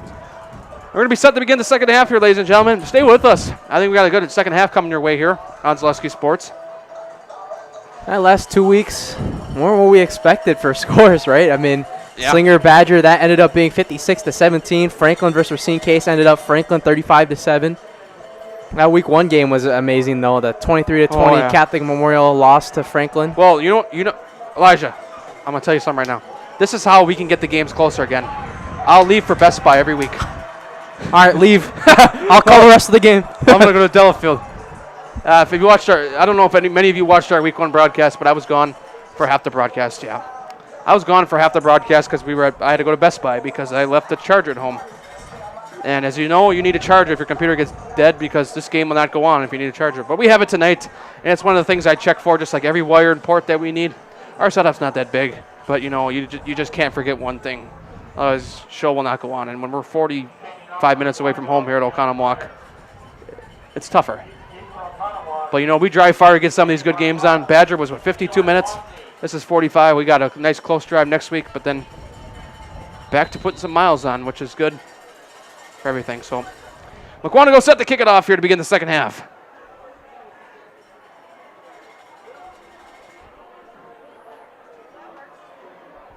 This will be taken out from about the 13 across, cutting down to about the 22. Eli Walling on the return for Oconomowoc.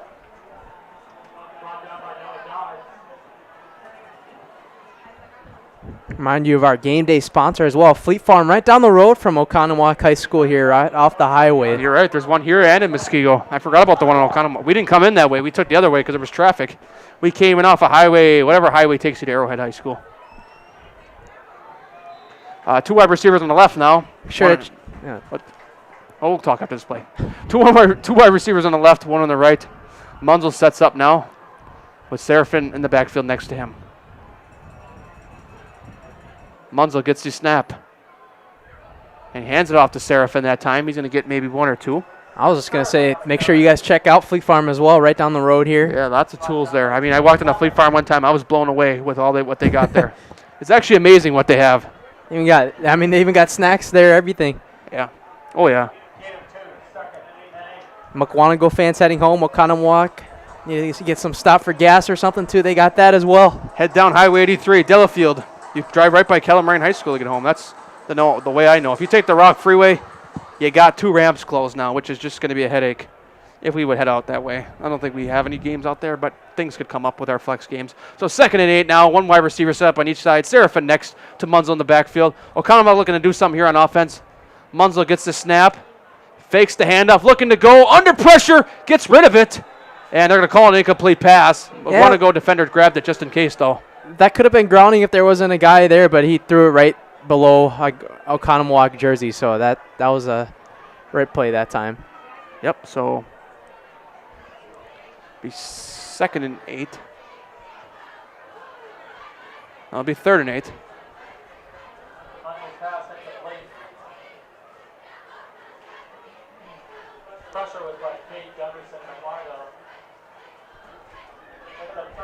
Yep, so they didn't update the scoreboard. I was just making sure.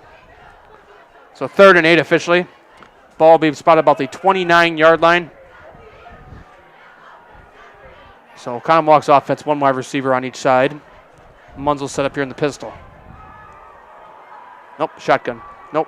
Under center. Under center. I couldn't think of it at first. Wow. I formation. There you go. Munzel fakes the handoff. Goes across the middle. It's caught. Oh, no. Yeah, he got it. Yeah, he got it first down. Looked like he jumbled it at first, but beautiful catch that time across the middle. That was to Cooper Mao on the reception. You know, from here it looked like he jungled it. That's why I was like, oh. So.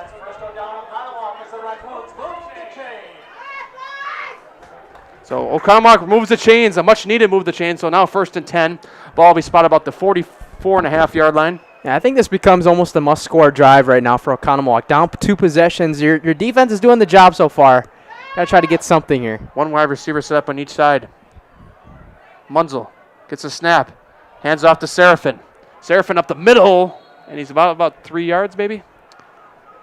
Seraphin's been that second option guy tonight. When they don't pass, they go to Seraphin. You know, I haven't seen Oconomowoc really use any other running back tonight. Kind of like Mukwonago on the other hand, they got Colton Lynch and Jarrell Anderson. So they're using 2 guys over there. But I haven't seen Oconomowoc really use anybody outside of Alex Seraphin. So 2nd and 7 now. Ball's getting near midfield, about the 47, 48. Munzel. One wide receiver stepping each side, one guy in the backfield. Munzel gets a snap, fakes the handoff, under pressure, gets the throw off. Is it caught? Yes, it is. Wow. Nice catch that time. Cooper Mao again with 2 first down catches to open up the drive here. Mao just using the wingspan that time, right? I mean, yeah, and then just reached out for it and moved the chains forward for Oconomowoc. Impressive from Munzel that time because he was under heavy pressure, about a second or away too from being sacked. He looked really good today. I mean, all you got, like we talked about at halftime, they need to get comfortable in the pocket, get comfortable in offense, and now they got the ball kind of where they had last half, and they couldn't figure it out. Got to give that Mukwonago defensive front a lot of credit, though. Oh, it looks like they might have had a man jump. Well, now we got somebody jumping. That's false start. So false start on Oconomowoc.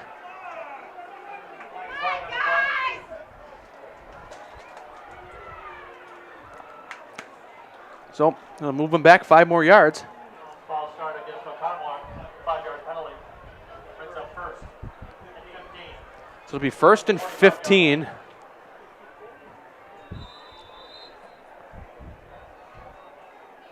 So 1 wide receiver set up on each side.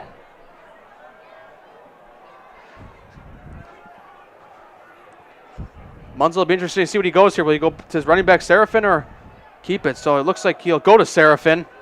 Seraphin wrapped up. And let's see if they mark him. Losing play. Yeah, it looks like they're going to say he lost a bunch of yards. Alex Seraphin on the carry for Oconomowoc. He lost on the tackle for Mukwonago. Looks like he lost about a yard on the play. So technically loss of 1, so 2nd and 16 now. All the credit in the world right now on Mukwonago's defense goes to their defensive line. Been able to put the pressure on Munzel all night, and Seraphin when he runs the ball as well. So 2 wide receivers on the left, 1 on the right.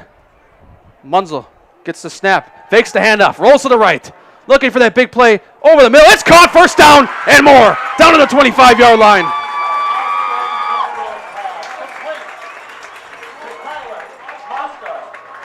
So complete to Tyler Masta, the tight end. He seems like he might be the Emmett Bork replacement. Emmett Bork, obviously, as we know, was originally committed to Michigan State. Now Wisconsin, baby. Yeah, so he went to Wisconsin. They got that big game against Alabama tomorrow. I wonder if he's making the trip, or is he's not a walk-on, is he? He's actually. I think he's a commit. Yeah, I don't think he's a walk-on, so he might. We'll see. It'll be interesting. I mean, we saw the Germantown product, Cooper Catalano, get a couple snaps last week for the Badgers. Always fun to see former WIS football players in games, especially for the Badgers, hometown Badgers, from the 25-yard line now. 1st and 10.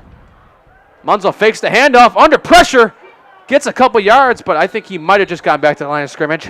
He got lucky enough there to even get a couple. Yeah. Austin Munzel on the carry. Brought down by Noah Dodds. So brought down by Noah Dodds that time. No gain. 2nd and 10. So yeah, he did get back to the line of scrimmage. It'll be no gain.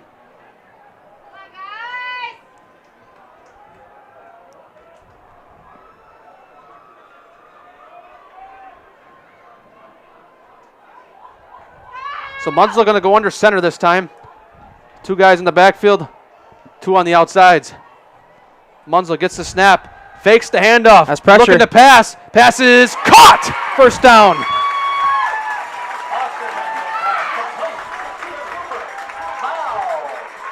Cooper Mao have a possession. He's had 3 big catches to get 1st downs on this possession. So now Oconomowoc in business in the red zone from the 11. First red zone trip for the Raccoons. Got to make something out of it still. I mean, this has been a really long drive. About 6 minutes approaching on the drive here. Got to try to get... I think you got to try to punch it in for 7 here. Oh, absolutely. I agree with you 100%. So 1 wide receiver set up on the outsides. Seraphin next to Munzel. This is 4th down territory. If you get there, you got to go. Munzel hands it off to Seraphin. Seraphin keeps on going up the middle, down to about the 5. So it'll be 2nd down and goal now. Actually, no, they can still get a 1st down at the 1. Yeah, it's 2nd down and about. So the chains are still up, so they can still get a first down again, technically. You got about 5 there. Yep. Seems about right. 2nd and 5 is the official ruling.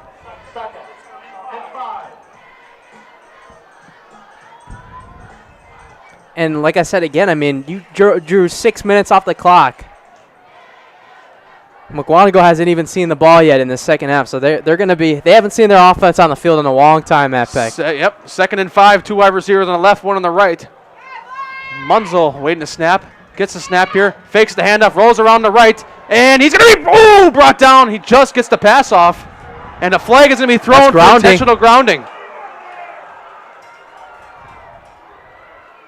And it's going to be a loss of down, too, so it's pretty much going to just be a sack there. So it's going to be brought down by Gunderson. Huge play that time on the defensive end for Mukwonago.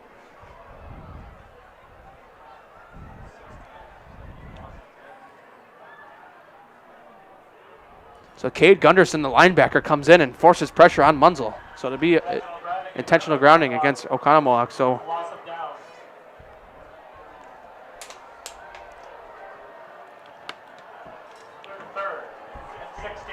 third and 16. It was just 3rd and 5. And a loss of 11. Oh, okay. I haven't read the high school rule book in a while. I think they're pretty much putting him where you got sacked. Yeah. Oh, yeah, that makes sense. Okay.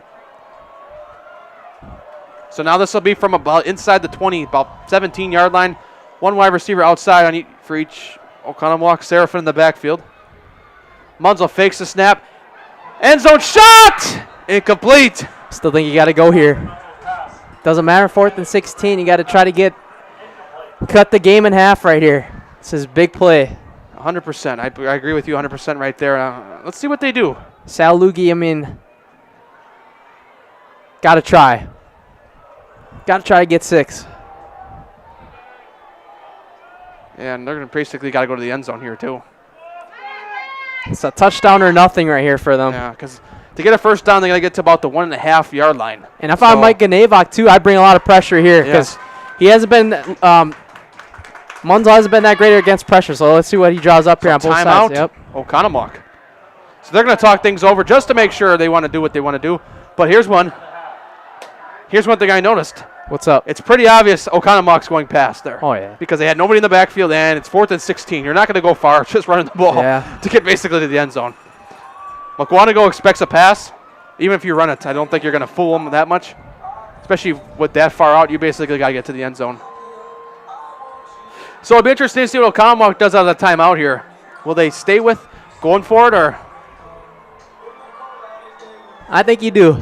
I would too.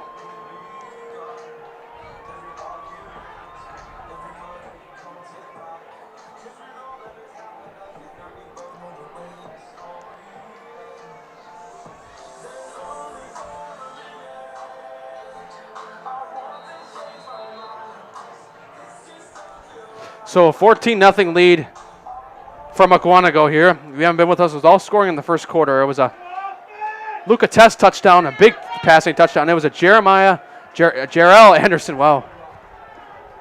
Really screwing that up. So Okconamok will say the same thing. 4th and 16. Basically got to get to 1.5-yard line, but basically got to get a touchdown here. So they'll set up with 3 wide receivers on the left, 2 on the right. Munzel empty backfield. And Mukwonago looks like they might bring 5 here on the pressure. Huge play here.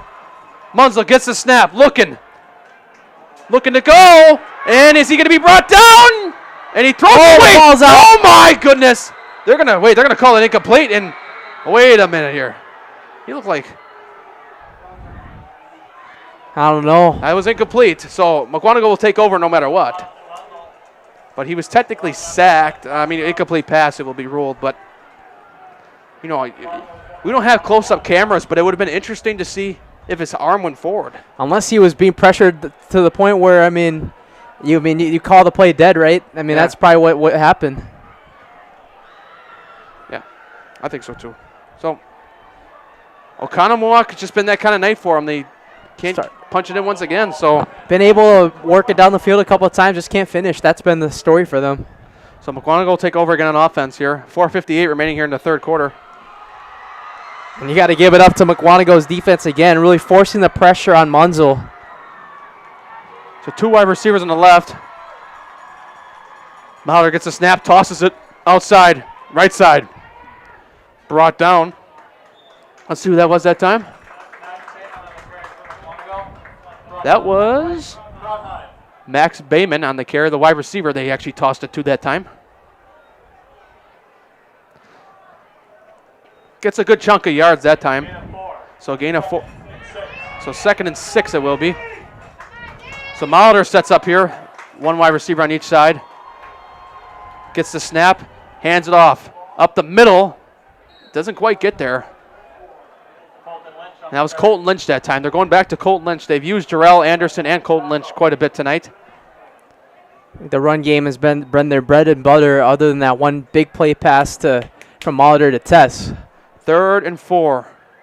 3rd and 3. Oh, well, 3rd and 3, but, close. I got you wrong again. Trying to fool you. 1 wide receiver set up on each side. Molitor gets the snap, fakes the pass, rolling to the left. Looks down, pass is going to be. They're going to call a catch, but there's a penalty meanwhile in the middle of the play. See who it's on. It was a beautiful catch that time, too. Rolling to the ground to make that catch as well. I think he just got enough, too, on that catch. Yeah. Rolling forward right as he caught it. Let's see if it'll matter for Mukwonago, or if they have to redo it. No call yet. And Salugi's got his hands out, so I'm assuming they might have picked the flag up. Or it might have been on Oconomowoc then. I mean, they're moving the sticks back. Yep, false start. False? Oh, legal man downfield. Okay. All right. They signal for false start. So there was a penalty after all that. It ends up being a legal man downfield. 3rd down and 8 now. So now that helps Okconamok because now they got a little bit further to go. 2 wide receivers on the left. Now 1 on the right. Molitor gets the snap. Rolls to the left. Looking for a man. Pass over the middle. It's caught. 1st down. Down to the 41, 39-yard line. Huge 1st down for the Mukwonago offense. To Justin Roy with a huge completion that time.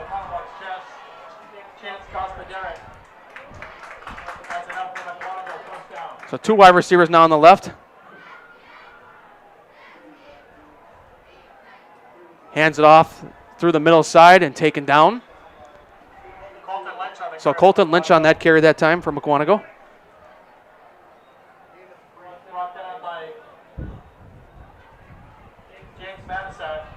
James Manasak on the tackle for Mukwonago, for Oconomowoc, sorry, excuse me.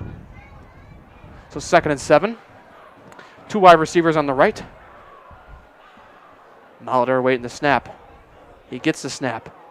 Tosses it outside to the left side. That looks like staying on his feet. Going outside, still on his feet. Out of bounds at the 28-yard line. That looked like that Matthew Hurd, the wide receiver, got the pitch that time. So a huge gain for the Indians that time.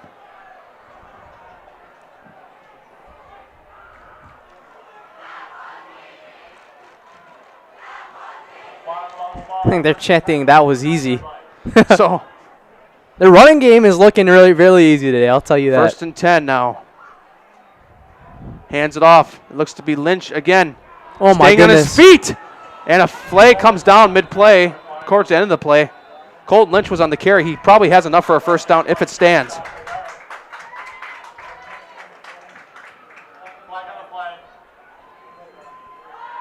You know, the last penalty was on Mukwonago. It didn't even matter. They were able to make it out of it. They're moving back, so it must be on Mukwonago.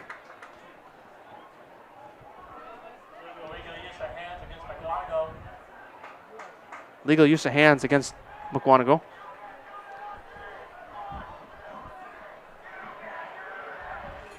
Like Elijah, we were talking about that earlier. That's kind of neat how the student section leader has a megaphone. Yeah. Most stadiums do not allow those in. So, I mean, something at Oconomowoc that's not on the do not bring in list, that's on the do not bring in list almost everywhere else, a megaphone. a lot of teams, like on their ticket sales, like those put on the Just a Game website or the hometown ticketing or GoFan website, say, hey, no noisemakers, no carry-ins, any of that stuff. So no signs. Yeah, that's another one too. 1st and 20. Hands off up the middle to Lynch this time. Lynch going to be kind of met, maybe a gain of 1, but not going to be much.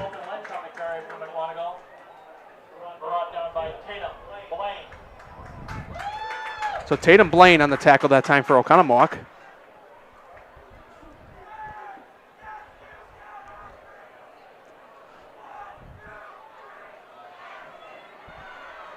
I'll just say 2nd and 17. 2nd and 17. All right, that sounds good.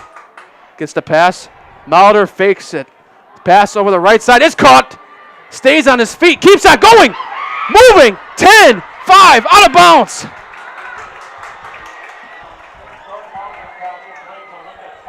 Luca Tess has had the big shots downfield. He's been able to move through coverage, too. We saw that big play early in the first quarter to open up the scoring for Mukwonago, and he gets another big catch. So now it'll be 1st and goal, Mukwonago. They're going fast now, too. Mauldner pitches it. Running through the left and taken down that time. That was Aaron Lechner they used on the wide receiver that time on the pitch. So it'll be 2nd down and goal now. Timeout. Whistle's blown dead for an injured Oconomowoc player.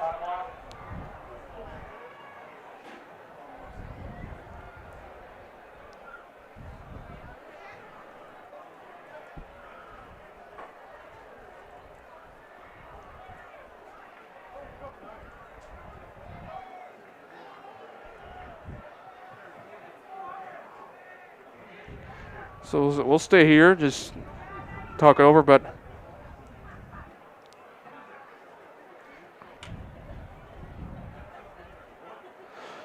one of those tough injuries because Oconomowoc, I mean, on offense, it's not been the best night. Let's put it that way. They had a lot of deep territories, but just not able to punch it in. So Elijah, are you finding scrubs for us? Yeah, I'll work on that.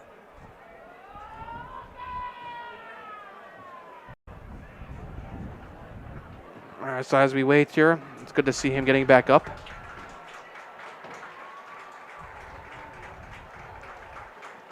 Arrowhead with a 33-0 lead in the 3rd quarter against Pewaukee. Yeah, Arrowhead is one of those teams. We'll just talk about them right now. They, a lot of times they get like a lot of like talk in the early season. There's like a lot of playoff collapses, but this year they're looking dominant, and I mean that from a strong aspect. I mean early on, they seem like they're beating a lot of the opponents they're supposed to do. It'd be interesting. I think Arrowhead plays Muskego next week. So 2nd and goal now from the 4-yard line. Mauldner gets the snap, hands it off to Lynch. Lynch spinning around.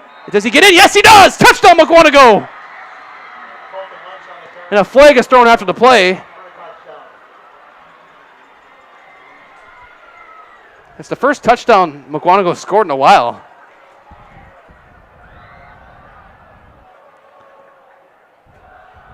So now it'll be, hang on, there's a flag. They didn't update the score here. That's what I'm waiting on. I think. Yeah, they just updated. Okay. So there was no flag then? I swear I saw a laundry go on the field. Maybe not. So 20-0 lead now for Mukwonago. The extra point is up. And good. Mukwonago, 21-0 lead over the Oconomowoc Raccoons. We'll be back after this on Zaleski Sports with more football after this. Get more sales, more customers, more employees, more community support. Let Zaleski Sports help you today. Our advertising rates are less than what you have in your pocket now.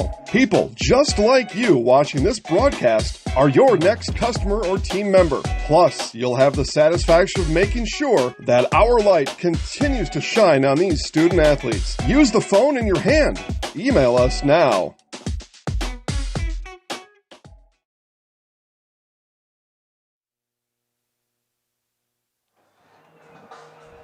Back here on Zaleski Sports, we got a comment in the live chat that said, "Hey, who do you think's going to win the Classic 8?" I can't tell you. I can't tell you. Rick was the one that asked the comment. Rick, Gunther, sorry if I said that wrong. Yes, who do you got in the Classic 8? I said, ooh. Sorry, Rick. I don't. That's not that we can't say, it's just that I don't know. It's such a battlefield conference. Man, right now I think the early favorite would probably be Arrowhead or Muskego, in my opinion. But, things could change week by week because somebody can upset somebody. So I think these Mukwonago Indians are in that top 3 conversation, yeah, too, with the way they've been playing. And the game they lost was out of conference, too, to a very tough Appleton North team. 10 across the 15 to the 20 to the 25. Oh, here we go. Down to the 35-yard line. A good return that time for the Oconomowoc offense.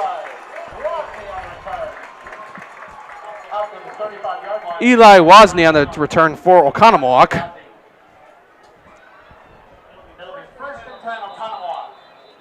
So ref's blowing something dead here before the players come out. And we just got about 42 seconds remaining here in the third quarter. Ladies and gentlemen, after the game, no matter who the winner is, we're not going to call a winner yet. High school football, crazy things can happen. But Nasonville Dairy postgame show, we do an interview with a player and usually the coach, but sometimes the coach is busy, we just get the player. The player is the most important thing to the network, so player for sure, but our highlight house player. Highlight house player of the game, that's what we call it. Nasonville Dairy postgame show, that's right after the game, probably a couple minutes at least after we wait for the teams to break their postgame huddles. So stay with us after the game for that. So Munzel and the Oconomowoc offense back on the field, hands it off to Seraphin. Seraphin through the middle, keeps on pushing. He's close to the first down. Let's see. Let's see if they blow it. It might be 2nd and 1. Very close. So it'll be 2nd down and 1. So almost gets there.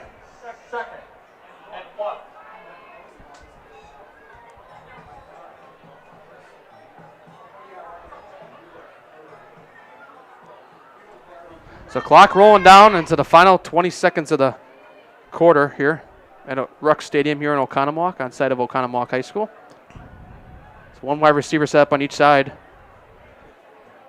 Hands to Seraphin. Seraphin through the middle. First down. Gets to about the 49-yard line.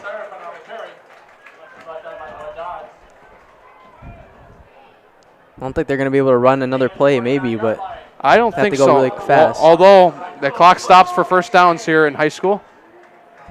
So it doesn't in college, right? Yeah, it does, briefly. So they'll let the clock run out for the third quarter. Ladies and gentlemen, we head to the fourth quarter, 21-0 lead for the Mukwonago Indians. Does Oconomowoc have a comeback in mind? We'll see after this on Zaleski Sports. ZaleskiSports.com has leveled up. Go to ZaleskiSports.com and choose your favorite schools for easy navigation. From the homepage, choose your school to see team records, upcoming schedules, and past results. Use the video icon to launch the next broadcast. Use the arrow icon to watch any previous broadcasts. See the full weekly schedule too. Level up at ZaleskiSports.com.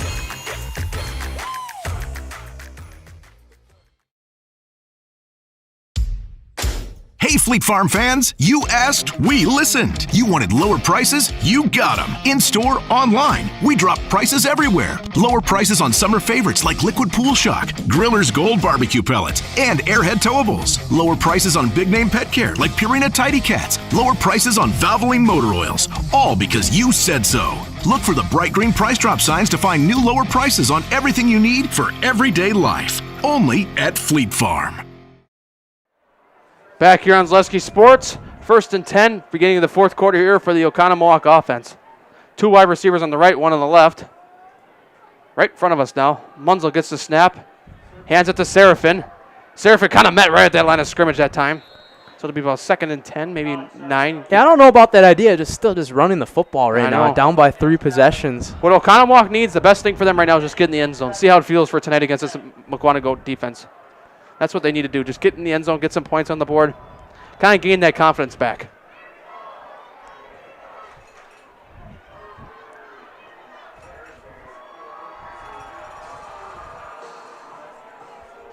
Still envisioning how this conference is going to look next year with Franklin is going to be crazy. Having like a top 4 powerhouse with like in Muskego, Arrowhead, Mukwonago, Oconomowoc. My head hurts just Franklin. thinking about it. 2nd and 10 from the... If Kettle Moraine can reload. Yeah, Waukesha West goes to the Greater Metro, so they're out. Pewaukee goes back to the Parkland. Munzel gets the snap. Going deep. Home run shot! Down the field! And incomplete. Almost intercepted that time, though. That was intended for Cooper Mao.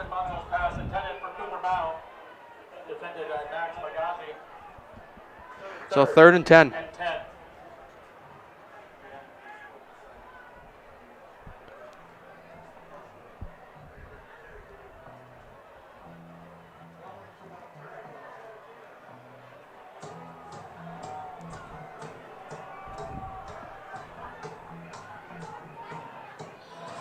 So 3rd and 10 now from about the 48.5-yard line of their own for Oconomowoc. I give some of these fans credit. They got a really loud voice, especially the entire game. That's something I'm trained for. 3rd and 10 now for the 48.5-yard line. 3 wide receivers on the left, 1 on the right. Munzel hands off to Seraphin at the last minute. Smart play, but he's going to get maybe to the 45 of Mukwonago. About 46, 47 though. So I think they don't get the 4th down here. That could be it already. yeah, But, I mean, crazy things. Get the offense out. It's late in the game. You're down 3 possessions. Do or die now. Yep. So 4th and 6 now.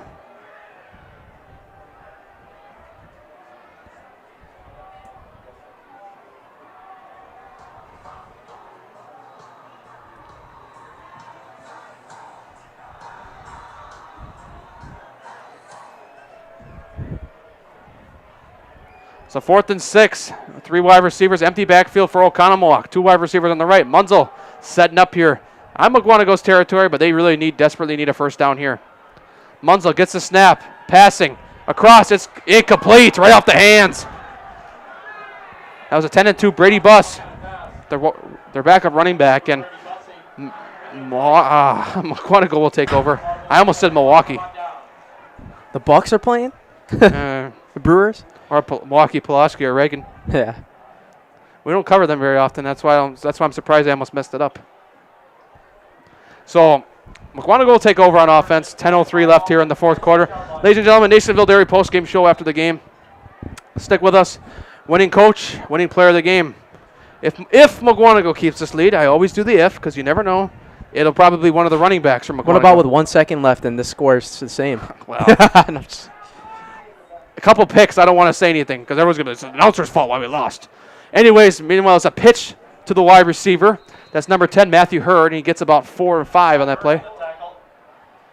Got to give Mukwonago credit. I've said it many times. I mean, Mike and Navoc after week 1, I mean, the team fell, 21-6 against Appleton North, and then Appleton North the week after fell to Kenosha Bradford. So, I mean, Appleton North, they're a sneaky team up there, but. Hand off to Jarrell that time. That's Jarrell Anderson. You know, gets a first down. Going back to what I was saying though about Mukwonago, I mean, that message in the locker room after week 1 from Mike and Navoc had to have been something. Just to week 1 jitters are a thing though, Matt Peck. If I recall, Mukwonago is one of those teams that actually practices on Sundays. Yeah. So I mean, they're dedicated. Saturdays I wouldn't see because it's a day after a game, but Sundays, man, you practice on Sundays. That's dedication. You know, it's a big church day. It's a big family day. Big for a lot of people. So I mean, big day for football, like NFL. Yeah. These high school coaches say, no, we want to get better. Who cares about the NFL? You got November and December and January to watch the NFL. It's the most important time. If you're a Packers fan, if you're a Bears fan, it doesn't even matter. So yeah, well, I had to throw that in there. There you go. That's our roast of the night. 1st and 10 now. Elijah chose violence there. Hands it off now. Cutting. Lots of and first down, Mukwonago once again. I think he kind of went airborne right there. Yeah. Like he kind of got picked up and then got carried around. Jarrell Anderson getting some touches now. Last possession was Colt Lynch. It seemed like Mike and Navoc switches between the 2 possessions. Terrific too. Remember what I was saying at Muskego that when we were back in the radio. Yeah. So timeout. Timeout Oconomowoc. Matt Peck should have done the exercise before the game because he's tripping over a lot of words today.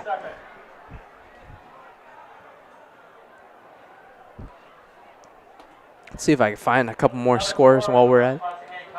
There's some. Might as well say that. So Brookfield Central up 22-20 on Kettle Moraine in the 3rd quarter.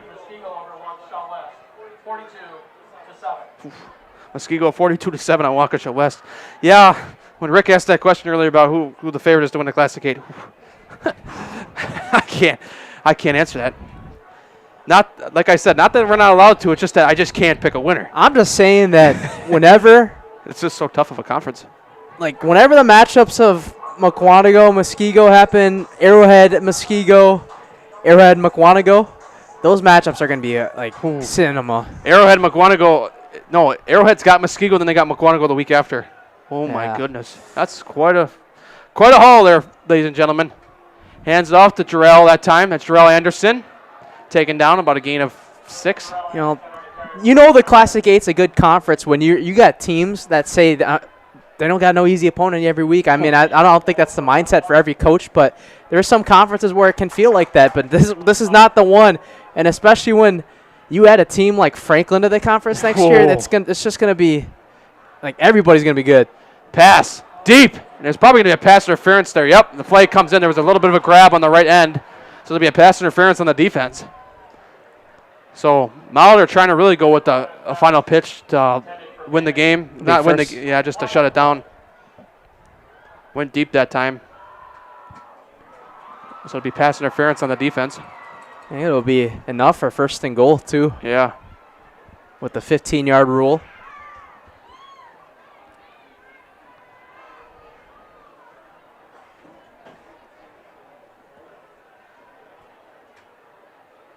Well, I mean, maybe not. Yeah, I think so. Now they're moving it because it didn't look like they were. Mukwonago was moving back at first. I'm like, wait a minute, the Mukwonago guy was grabbed. I saw the line judge ref. He just stood there with the ball in his hands at where the line of scrimmage originally was. Yeah. So 1st and 10 now. It'll give fresh set of downs for Okconamowc. And they got a chain up still, so they still can get out of their first down. So not officially 1st and goal yet. They got to get to about the 2-yard line. Hands it off to Jarrell Anderson. Jarrell Anderson through. Short. He's just short. He gets the first down to the 1-yard line. So now Mukwonago will try to punch it in, probably 4 straight plays and keep that clock running.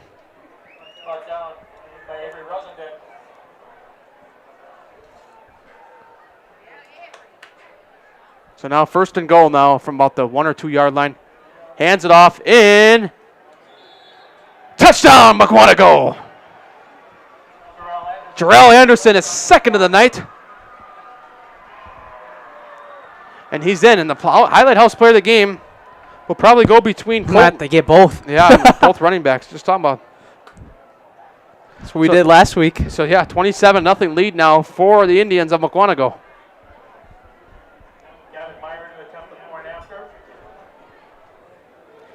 So Gavin Meyer will attempt the point after.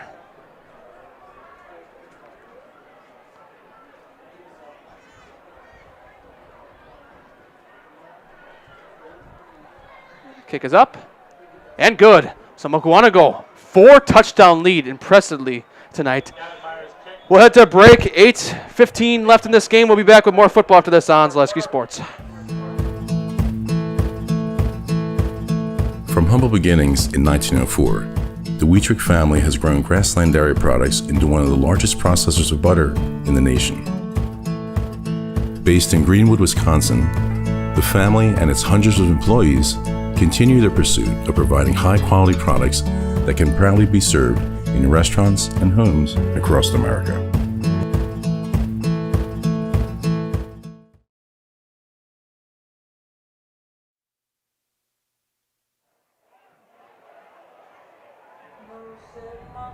Back here on Zaleski Sports. Final score updates here. Muskego over Waukesha West 42-14. Hamilton over West Dallas Hill 41-0. Slinger up on West Bend West 28-14 in the 4th quarter over there in West Bend.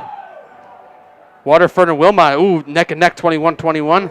Union Grove now up on Burlington 28-13. That swayed fastly. Arrowhead 40-0 over Pewaukee. Brookfield Central, like we mentioned earlier, 22-20 over Kettle Moraine, and Oak Creek up 54-14 on Racine Horlick. So, and then 28-0 right here. See if we got any more. Verona leads Madison Memorial 14-7, and the rest of my score updates on here are from Illinois, which none of you probably care about. So, I think Edgar on our network is playing an Illinois team, right? Marquette University in Illinois. Yeah. Because there's a Marquette University High School here in Milwaukee. You know how You know how insane that would be if Marquette University High School and Edgar played each other? Oh my gosh. You mean? Yeah, the Milwaukee one. Yeah. That would be cinema. I mean, it would be a lot less players, but. Yeah, but Edgar's been dominant for so long. I wouldn't be surprised they could keep in with one of these two teams. Across the 15 to the 20. Taken down about the 22, and I'll push back about the 20. I think you're at the point now, though. I mean, this one's almost wraps, almost officially. I mean, 28-0 with 8 minutes left. If you're Sal Lugie, you just want to try to get some points on the board here. Exactly. I 100% agree with you there. That's basically one of those things where you can say to yourself, well, maybe we'll see Mukwonago again later on in the season, like postseason. If they end up in the same sectional, keep in mind we had some teams to D1 this year. Lake Geneva Badger, they'll be in that southern sectional, one of those more tougher teams. So, I mean, that's going to be our first seed conversation right there as well. I believe, never mind. I forgot what I was going to say. 2 wide receivers on the right, 1 on the left for Oconomowoc.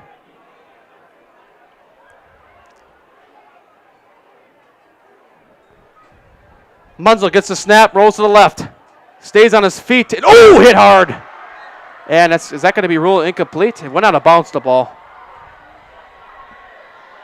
The ball came out. The sleeper underrated part of the way Mukwonago has been today is their defensive line. I mean, they've been getting to Munzel, putting the pressure on him like that. One drive, it looked like Oconomowoc had all the momentum, a 7-minute drive, stopped by that intentional grounding because of the pressure. Yeah, so that was one of those ones where you're like, ooh, big hit that time. But I think right now Mukwonago really just trying to set a statement for the Classic 8, saying that it's not just Muskego and Arrowhead. Yeah. 2 wide receivers on the left, 1 on the right. 2nd and 10 for Munzel. Munzel gets the snap, hands it to Seraphin. Seraphin cut to the right.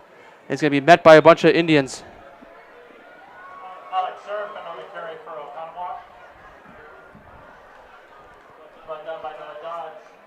Brought down by Noah Dodds on the Mukwonago defense. To the 26 he gets to. It kind of almost feels like the way the Franklin Case game kind of went last week. Yeah, exactly. It kind of started off like a defensive battle, and in the second half, it was pretty much just one-sided.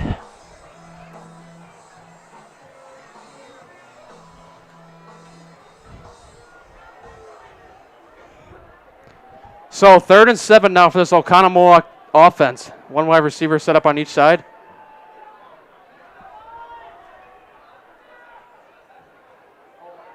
And it's going to be take it down without even a thought there. Now they got running back Damian Bartolotta in the game for Oconomowoc. Forgot to mention that change. James Kappas on the tackle for Mukwonago. I was just informed Franklin has defeated Racine Park 56-0 in the chat. So Franklin, we'll see them next week against Oak Creek. Both of them win big tonight. So it'll be 4-0 Franklin taking on 3-1 Oak Creek next week. There you go. They're both technically undefeated in conference. So it'll be Brian Calhoun, the new Oak Creek coach's first game against Franklin, and possibly Lewis Brown's final game against Oak Creek. I'm just saying that. I know he's retiring, but you never can rule out a playoff matchup still because they've matched up a few times in the playoffs. Always fun when those two match up in the playoffs. Well, yeah.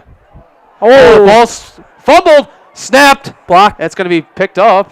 They're going to let it roll, and Mukwonago's going to have terrific field position here. And it'll be taken about the 25-yard line. So it was a botched catch on the snap. There's a 6:05 remaining, and just think about it. If Mukwonago punches in here, we're on a running clock for a third straight week. Not ideal, but it's not of our will. It's these teams come in these games we're like really good. Yeah, 100%. I agree with you there. And this is high school football. I mean, teams can come in and just blow it out the water against another team. Doesn't matter who's playing, honestly. Yeah, absolutely. So 4th and 8 now. 1st and 10. 1st and 10. They haven't updated it yet. I got to stop looking at that scoreboard. And pitch to the outside. Got room. 10, 5, brought out of bounds inside the 10.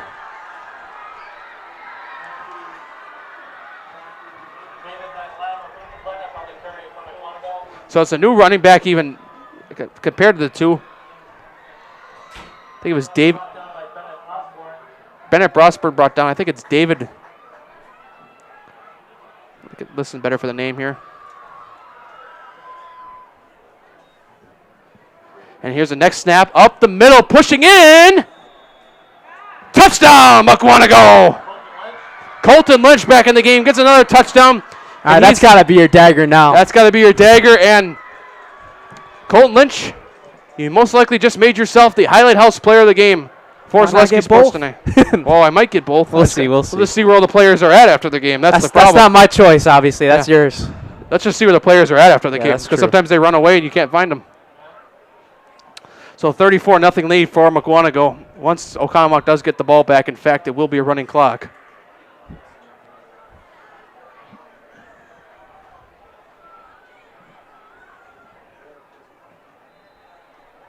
So it's a 35-0 lead for Mukwonago. We head to the break.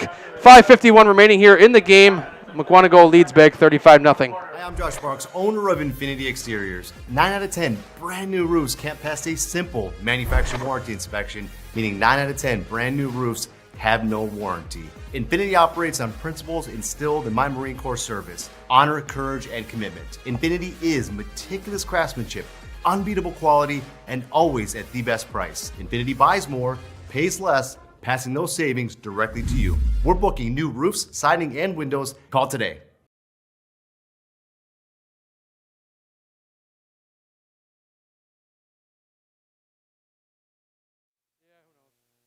Back here on Zaleski Sports here from Oconomowoc High School, Ruck Stadium here on the site of Oconomowoc High School. 5:51 remaining here. 35-0 lead for the Mukwonago Indians, looking to make a statement here in the conference. Nasonville Dairy post-game show. Our player of the game, we're going to probably do Colton Lynch right now and Jarrell Anderson, the two running backs for Mukwonago. And if we can find him, head coach Mike Navak as well on our post-game show. We do it on the field if you're not familiar with us. First time we have Mukwonago on the network, so. Last year we had him in a state semifinal, but that was true. We didn't have him on in the regular season. We'll just say it this way. I don't know how I forget. How could I forget about that? Because that was a crazy week. From the 11-yard line across the 20. Ooh. And take it down. Big hit. Still somehow stays on his feet. Nice job. And down to about the 16-yard line. That was incredible to stay on his feet, because he got hit hard below in the low area. So running clock starts right after kickoff, huh? Yep. Yeah, you're right. I mean, Mukwonago, they are playing bowling ball, and I think they're trying to send that statement. I've said it many times. I mean, teams probably overlooked them a little bit after week one, but this is the freaking Mukwonago Indians, man. This is a great freaking... It's a good program. It's a great football program. That's what we're trying to say. It's a good program. Oconomowoc is too.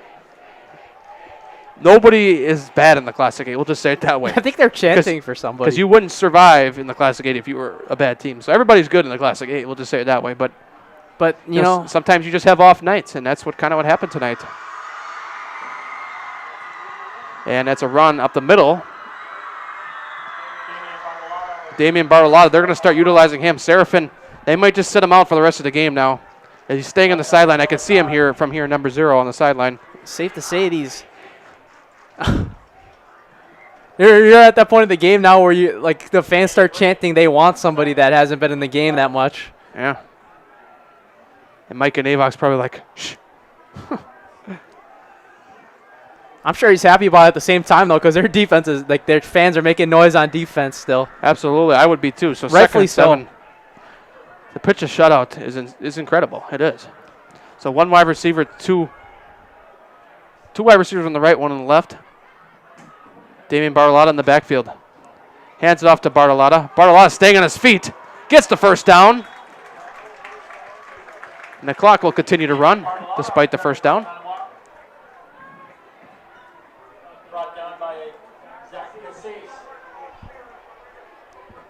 Gain after the 35-yard line. Now for a first down as the Raccoons move the chain. So it'll be first down and 10. Oconomowoc going to get to the 45 for their next first down.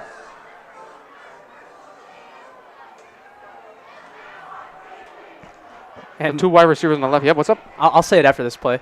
Two wide receivers on the left, one on the right.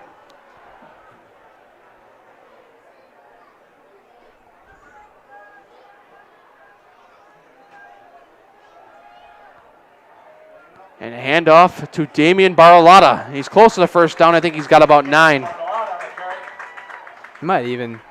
Did he get it? Just short. I think he's 2nd and 1. We'd say, yep, 2nd and 1's the official ruling there. Once again, I'm going to remind you guys, Nasonville Dairy post-game show coming up after the game. I'll be on the field with hopefully head coach Mike Navok and then a player or two from Mukwonago. We'll see when we get down there. Colton Lynch and if you can, Terrell Anderson will be the targets, but, you know, you never know. Players run off. They go back to the locker room. They hang out with friends. You know, that's always a tough task. So we'll see what we can get when we get down there. It's a lot tougher in basketball. Yeah, because they run off right away. And cutting outside, big run, got a chance. And it's a first down at least into Mukwonago territory. Damian Baralata, you know, getting used to some of those legs. It's good practice time. Oh, yeah. I think it really shows with Mukwonago today that you could tell like they practice 6 out of 7 days of the week. Yeah, they practice 6 out of 7 days a week. Sometimes we just trip up. That's a perfect example. Pin all over the place. Yeah. And some people in the chat don't understand what we're we mean by that. I mean, pass to the right side is and it's dropped. All right, I'm not. No, I'm not a student no more. That's Zach Chrisman. I was ready to come over there and be like, that's ancient years for me, man. I was gonna come over there and slap you in the hand and be like, hey, man. I don't root for nobody. We root for any team we cover here in the Milwaukee area. Yeah, so when they get to state, we sit there with our nice Zaleski sports shirts on if we go to the state tournament. Which I mean, if they're playing a team, like let's say randomly West Appear against Muskego will be Muskego coverage. West Appear is in Division 2, so it did happen in non-conference maybe. Bayport, Muskego. Yeah, there you go, last year. That was one, and that's Damian Baralata. Got a chance to give Okconamok their first points and just tackled down. Almost got there, but hey, they got a minute to do so. Oconomowoc's going to want to get those points on the board here, so. The defensive guy said, nope, we want to keep it going for now, the shutout.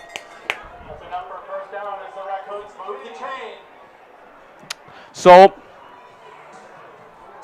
under a minute left in this game.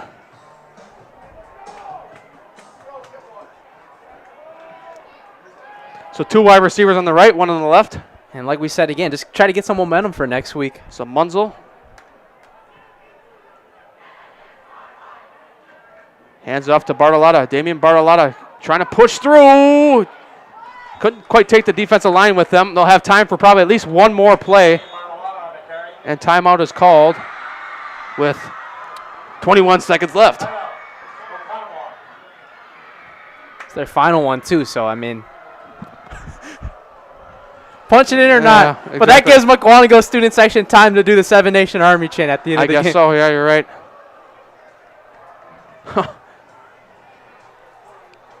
Like all these games we covered the last couple of weeks, I mean, it's not what we expected. Not saying it's bad in a way, but credit to all those teams that have been great.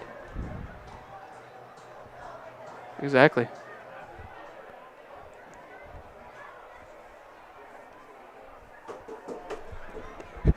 So, yeah, you know, probably see one of these teams down the stretch again.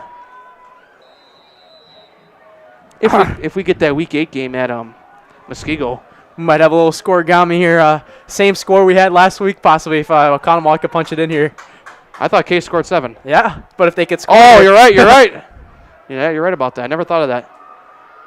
Man, I should really put my thinking cap on there.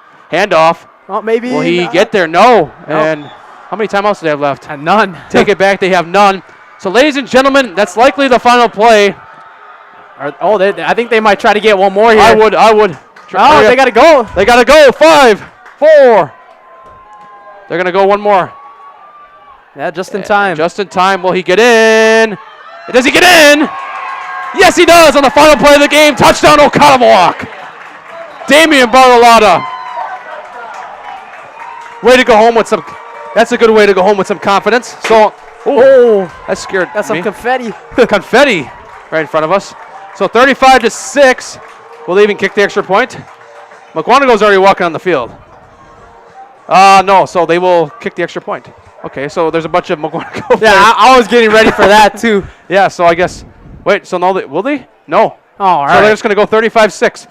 So, ladies and gentlemen, we're going to do it from Oconomowoc tonight. Nasonville Dairy postgame show come up this. Mukwonago takes tonight's game 35-6. We'll see you in a couple minutes for the Nasonville Dairy postgame show.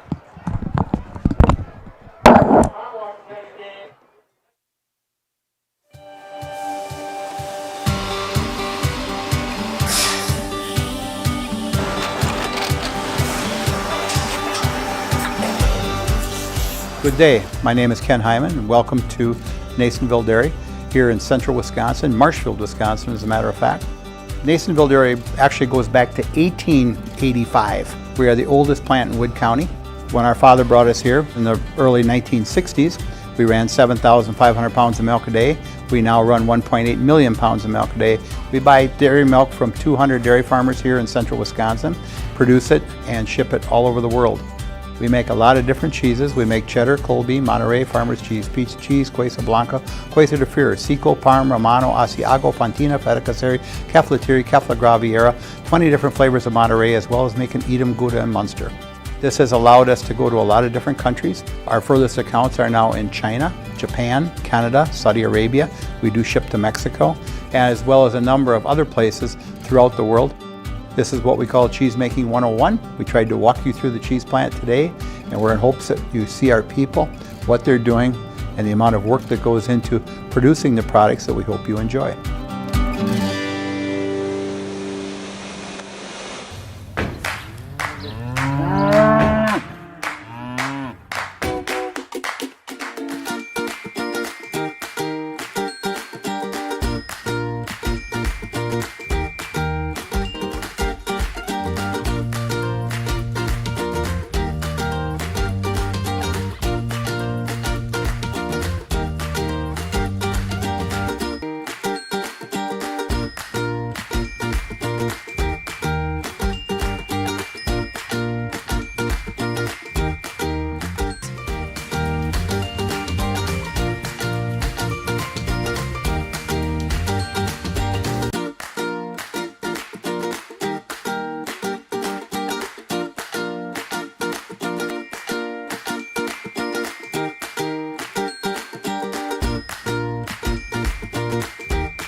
We make a lot of different cheeses. We make cheddar, Colby, Monterey, farmer's cheese, peach cheese, Quesa Blanca, Quesa de Fure, Seco, Parm, Romano, Asiago, Fontina, Feta Caseri, Caflatiri, Cafla Graviera, 20 different flavors of Monterey, as well as making Edam, Gouda, and Munster. And the cheese be with you.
Test, test, test, test, test.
All right, back here on the Nasonville Dairy Postgame Show here on Zaleski Sports. Standing here with Darrell Anderson, Colton Lynch, and head coach Mike Oconomowoc.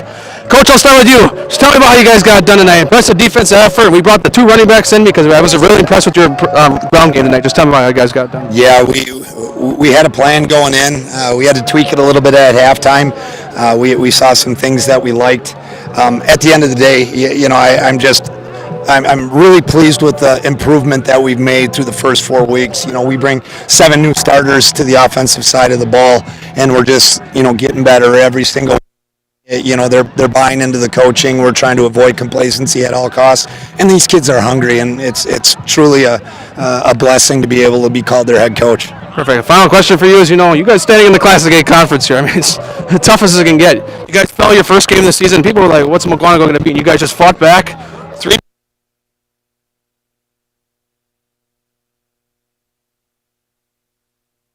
Identity.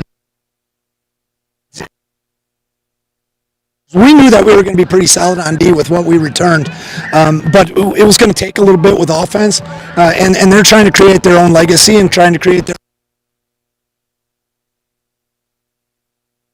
We're still rolling. Perfect. Thanks for your time, Coach. Congrats on a great win. For the games, why don't you come around me? Anderson, we'll start with you. Yes, sir. So you guys played a great game tonight. 35-6 win. Yeah. Touchdown in the final game. The running backs at Mukwonago have been well known. Win staying, you go all the way back. So you guys are making your names of yourself. Just tell me about how it means to be a running back part of this group here at Mukwonago. I don't know. It starts all in practice. You just come hard every single play, every single time in practice, and keep repping it over and over, and having this great coaching staff. Blessed to have these parents and everything, these fans. I don't know. It just means a lot. So. All right. Oh, it's the same thing to you. You have the long history of running backs in Mukwonago, like we talked about, Win staying, all those type of guys. Just tell me about what it means to be part of that running back core here, and obviously dominating once again on the ground. Amazing, man. We hold ourselves to in the running back room, man.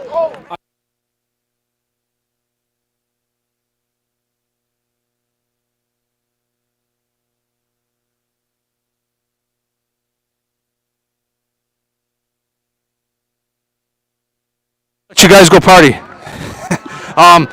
One final question. So I asked Coach the same thing about playing in the Classic A conference. It's a very, very tough conference. And people, like I said, are on social media. I'm sure you guys saw it. Said, "What's Mukwonago going to be this year?" They lost their first game by a lot of points, but you guys battled back and you got 3 blowout wins in a row. I'm going to ask you guys, how has Coach Oconomowoc motivated you guys to come back and get those 3 wins in a row? I don't know. Practicing hard every day, just keep coaching us every day, never giving up on us. He's always on us for everything, little things. I don't know. I just feel like he's my guy, and I love him so much. So. Motivated you guys after that big loss to Appleton North to start the year? We take it week by week. We just focus on the opponent in front of us, work hard every practice. We don't worry about tomorrow. We don't worry about the next week. We worry about the present right now. Okay, so here's what some we do at Zaleski Sports. Why don't you grab the... I'm going to count you down, so you're going to say your name.